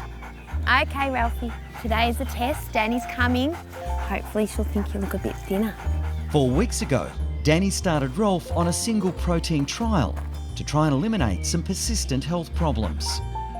We're at the halfway point of Ralph's food trial at the moment, and at this point you can really see anything between no improvements or already seeing improvements. So it'll be interesting to see what we find today. Here she is. Look. Ralphie! Who is it? You gorgeous boy! Swabs Danny took from Ralph have tested negative for an infection, so it's now likely a food allergy is the reason for his itchy skin. How have we all been going with the new diet? Really good. He's been eating it. It was a little bit tough at first. Okay. And just not giving him bits off the pizza Just or whatever we're having. It's a big adjustment for the whole family. Unfortunately, when we're doing the food allergy trial, we can't feed anything else other than that food. So that crocodile tapioca loaf is the only thing that can enter his mouth through this 6 to 8 week period. I got video evidence for you because my husband likes to give him toast. So we stopped giving him the toast. And what we've found is that he now knows the toast isn't for him and isn't coming for it anymore. So you'll see he just stays on his own waiting for the toast. Sorry, Ralphie, you can't have toast anymore. Not for you. Ralphie, see his face though, he's like... I can't believe Kristen has brought video evidence to show that they haven't been feeding Ralph that Vegemite on toast. I love that she is so committed and determined to get this sorted. And how do you feel he's been going with his skin? Have you noticed any improvement at all? The ears are still a bit itchy. The one thing I have noticed is that he stopped wiping his mouth after eating. Fantastic. Look, that's a really good sign, and you know, hopeful that maybe it has been food setting that off. So we'll still need some more time to be sure. But you've all been very dedicated. I am impressed. We have. Because it's so hard, and you feel bad because you just want to give them, you know, so much love and reward. So hopefully it all pays off and you can get rid of all these itchy ears, itchy mouth and ongoing skin problems forever. That would be amazing. Yeah, that's what we're hoping. Yeah. Got some improvements. Hopefully we see more in a few weeks. Okay, all right, darling. I'll see you soon. Thanks so much, Danny. Bye. Bye. See you, Ralph. Say bye. See? She's very proud of you. I told you you could do this.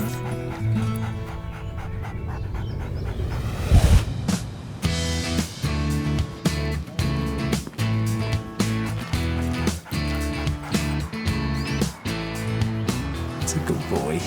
At Scott's Isleworth practice, Unlucky's shocking tail injury has been successfully repaired.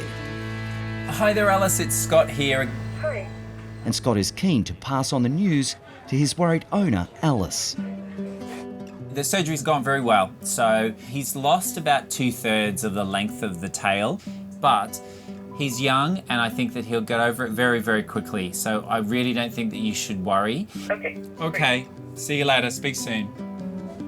Unlucky's owner said what a beautiful, fluffy tail that this little kitten had. And yes, he's been quite unlucky, but he's got away with this traumatic injury. So I'd hope that even though he has a short tail, he will have a very long and healthy future ahead of him.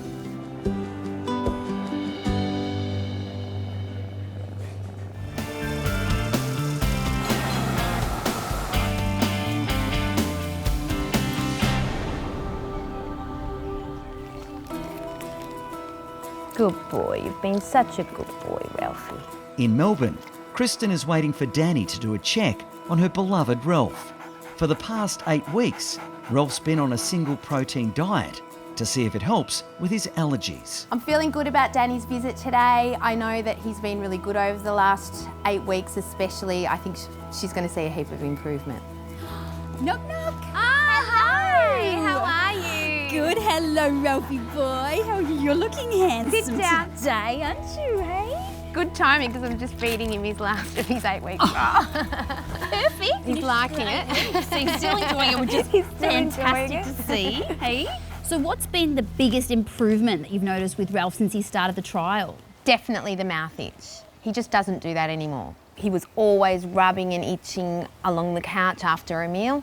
Just not happening anymore. Well, that's amazing because that is really strongly associated with food allergies, so that's a really good sign. And how have you gone with the ears? Because I know you were scratching them a lot before. Yeah, I've noticed he's not. For the last 4 weeks, I haven't seen him doing that itching, which was quite ferocious, you know, going back a couple of months. So good. Obviously he's allergic to something. Well, it's certainly ticking all the boxes. Yeah. Do you know what the protein was in his previous diet? Was it like beef or chicken? So we just gave him a range. So was a variety. Okay. the way I looked at it, like every day was a different protein. Sure. Well, look, I mean, then I would just systematically try, you know, one protein at a time. Yeah. You know, if it's beef, Yeah. feed beef. Chicken, and then eventually you'll be able to figure out what it is that's setting him off. You're a good boy. And well done to all of you for actually sticking with it because it's not easy. It got easier. The main problems were the mouth itching and the ears, and both of those appear to have resolved. It's a really, really positive sign that the food is all we need to deal with, and that is a really simple path from here on in for Ralph. Well, this will be the interesting part to see what it is. Completely. Yeah. Yeah. No, well, keep me posted, and if any other questions come up during that process, just let me know as well. Yeah. Okay. Thanks, Hey, Danny. you're a good boy. Well done. Hey, keep up the good work.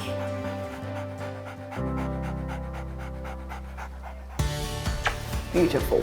It's been 3 weeks since Kate treated all 3 cockatiels owned by devoted pet owner Matt. And it's great news with all his beloved dogs given a clean bill of health.